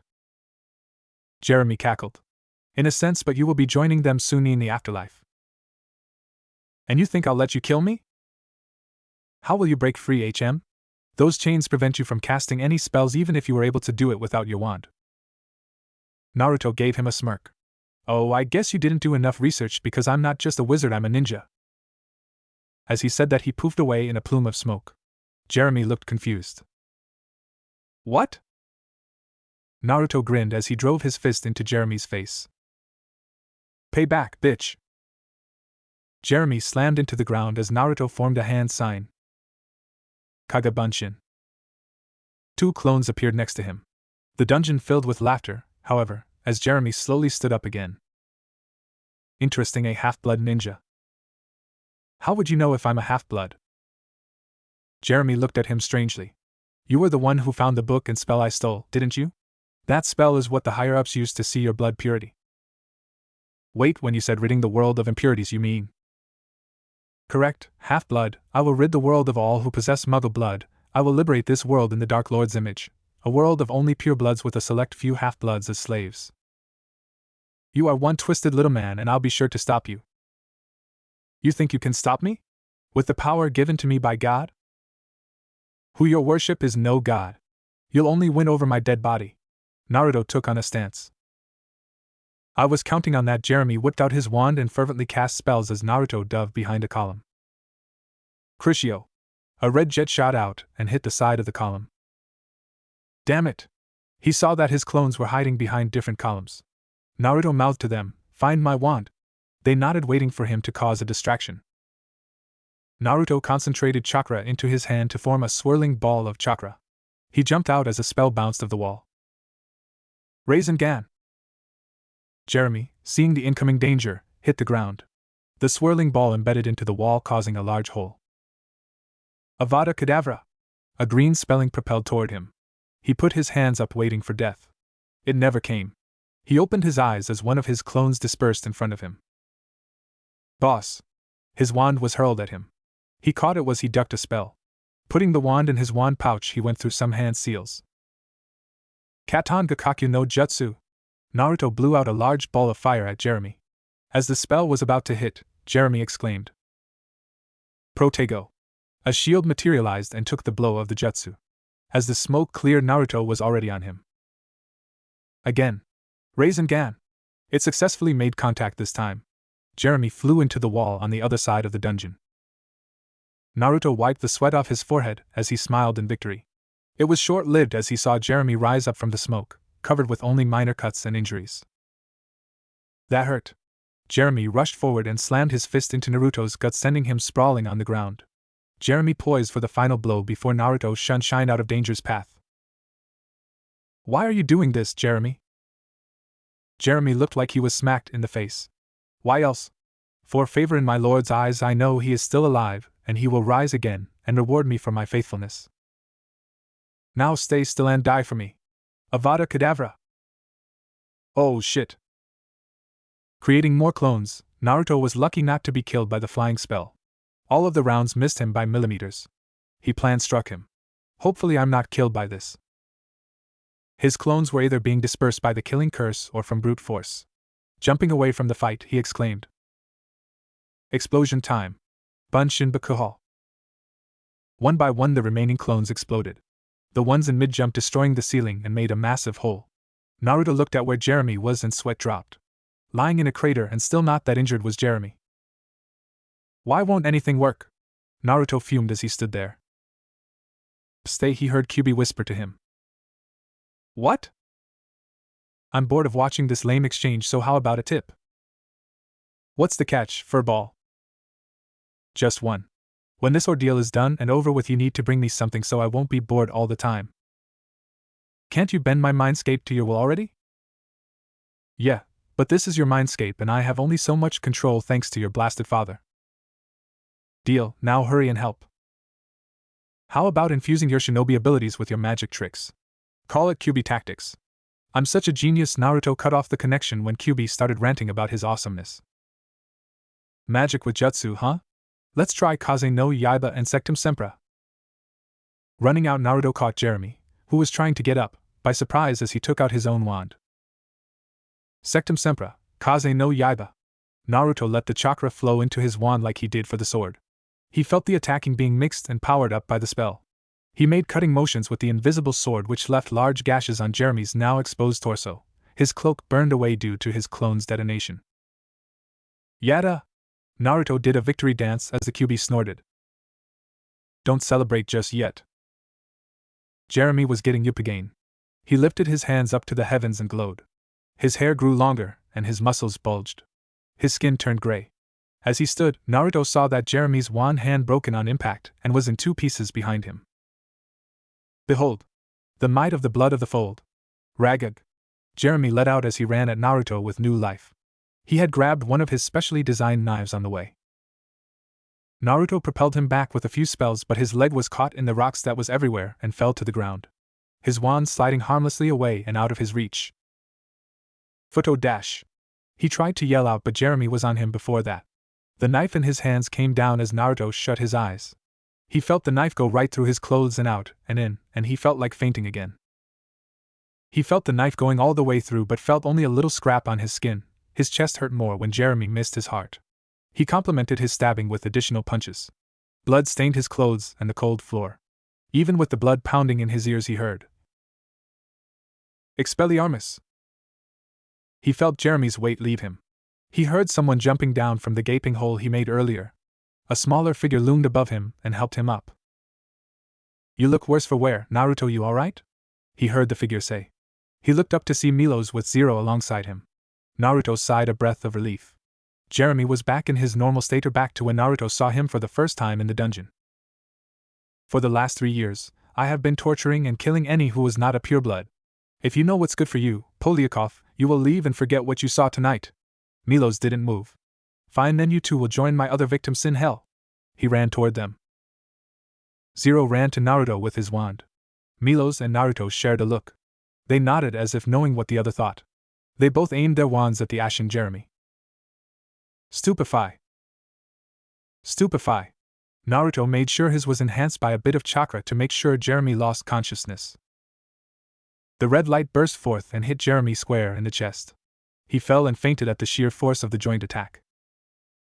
Naruto limped to him to make sure he wasn't awake. Milos saw this and said, "Maybe you should stay still, you might open up your wounds." Naruto shook his head. "I'm fine, see?" Naruto showed him that his wounds were healing. "I do wonder why when he stabbed me in the heart, it didn't hurt that much. It didn't seem to actually hit my heart." Naruto felt the left side of his chest. He felt something hard and pulled it out. It was the book Milos let him borrow. Milos grinned, seeing that the book might have saved his life. "See? Mangas are life-saving and life-changing." "Sure." Zero trod over Jeremy's prone body and to a locked-up door behind. He yipped and scratched the door. Milos and Naruto followed, and Naruto held his wand to the lock and said, "Alohamura." The door opened as Milos walked in first, having lit his wand. He ran out a few minutes later. "Naruto, there are a few students in there. Still alive. Help me, would ya?" They dragged the students out and woke them up with the renovate spell. There were only 3. "Where am I? Don't hurt me." "What is this?" Milos used his wand to amplify his voice, saying, "Calm down. I repeat, stay calm. Me and my friend will make sure that you are escorted safely out of this hellhole." They stood anxiously and quietly. "Okay, now if you could form a single file line and we see a roar," was heard behind everyone. "Oh," Naruto murmured. He looked at Milos as the other students cowered behind them.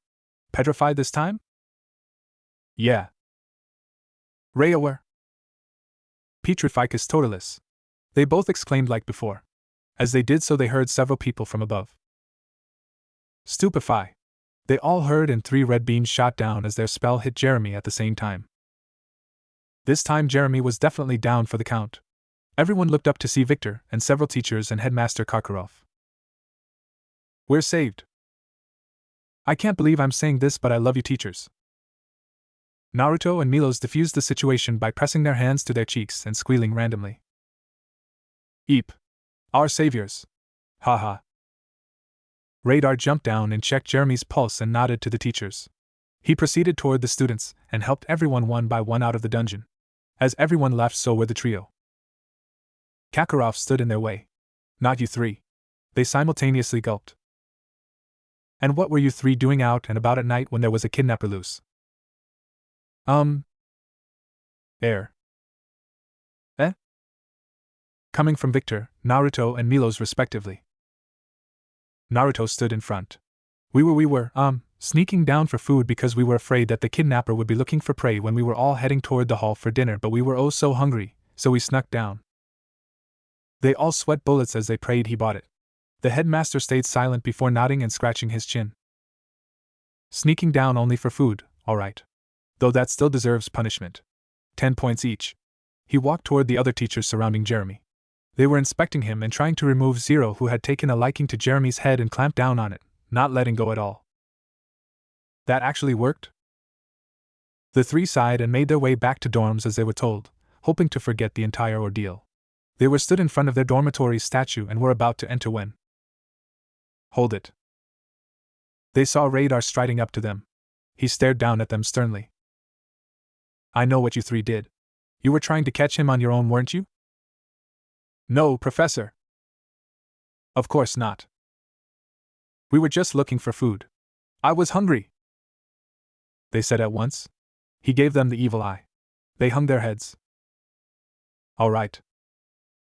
Yep. Maybe. Radar's gaze softened. I commend you on your courage, though what you did could have killed you. It shows that you are truly members of the Ignatus house. Now get up to bed. I'll see you in the morning. He walked off into the darkness. They all blinked at the same time before yawning.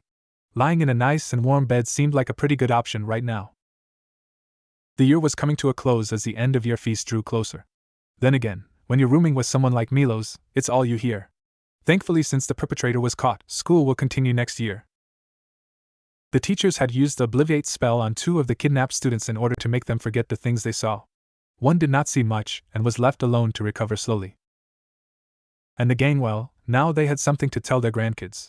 Milos was in tears the day after because of how ruined his book was when it ended up saving Naruto from a lot of pain and literal heartache. Naruto happily smiled and repaired it for him. Victor had been curious as to how Naruto had recovered so quickly after all the bruises and broken bones he had. Naruto also grinned and said, Because I'm boss, and I heal fast. Naruto was not happy with how he was sometimes easily taken out by Jeremy, and was determined to work out more and train in his ninja techniques when summer arrived. Believe it! End of year feast.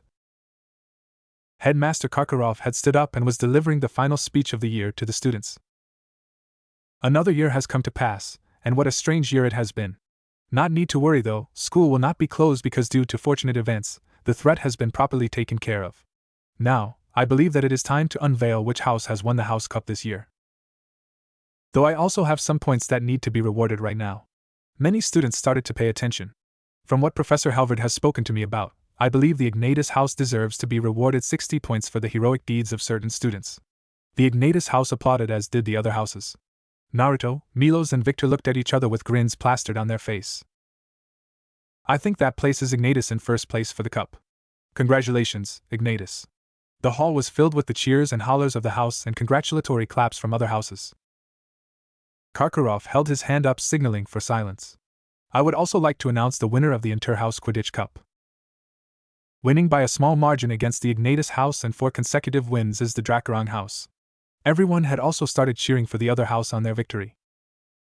Now that all that is out of the way, let us enjoy the feast. As food started appearing on the table, a loud hoot could be heard from Milos. As soon as the food appeared, it instigated Milos' food rampage. Munch, where are you guys going for summer vacation? Milos asked. My family might go to England or France, Victor stated. I'm going to visit a friend from Beauxbatons in France. Naruto said. The really hot one? Naruto nodded. You lucky dog, you. Milos gently pushed him. Milos feigned sadness. My parents are dragging me with them to Egypt because they're intrigued at how Muggles could build the pyramids. Maybe I'll pretend to be sick. As Milos continued to rant, Naruto was having a conversation with QB. Yo, QB! ZZZZZZ. QB! ZZZZZZZ. You're having another hangover, aren't you? ZZZ, come here, Widow Bunny's Uncle QB wants to cuddle and eat. Yous, come closer. QB even wore a nice sundress for the occasion. This is so blackmail material. Naruto outwardly sighed. I hope you can't hear me, but thanks for the help before. If only he knew that QB was the reason why Naruto was so gullible to the petrification spell. As Naruto regained his senses from the outer world, the QB continued to slumber and mutter incoherent things that Naruto could not make out. You taste so yummy. Widow Bunny's burp, know where'd all my booze go? Come on, Milos! Don't cry. Victor patted him on the back. We'll see each other and keep in contact. We have the mirrors and cell phones. Don't cry, damn it. Victor had started to tear up and was giving Milos a manly embrace. Naruto was also tearing up, kind of. Naruto jumped into the hug, all the while yelling. Milos, Victor. Oh, how our youthfulness burns brightly. A large sunset scene had appeared behind them. Many bystanders were sweat dropping and gagging at the scene. My eyes burn. Purge. Purge. To their happiness, the three men let go. Call me, all right. Remember to use the mirrors. All right. I'll see you when vacation is over. Wiping away tears, the three parted ways as the train had dropped them off at the Muggle train station. They walked off in different directions.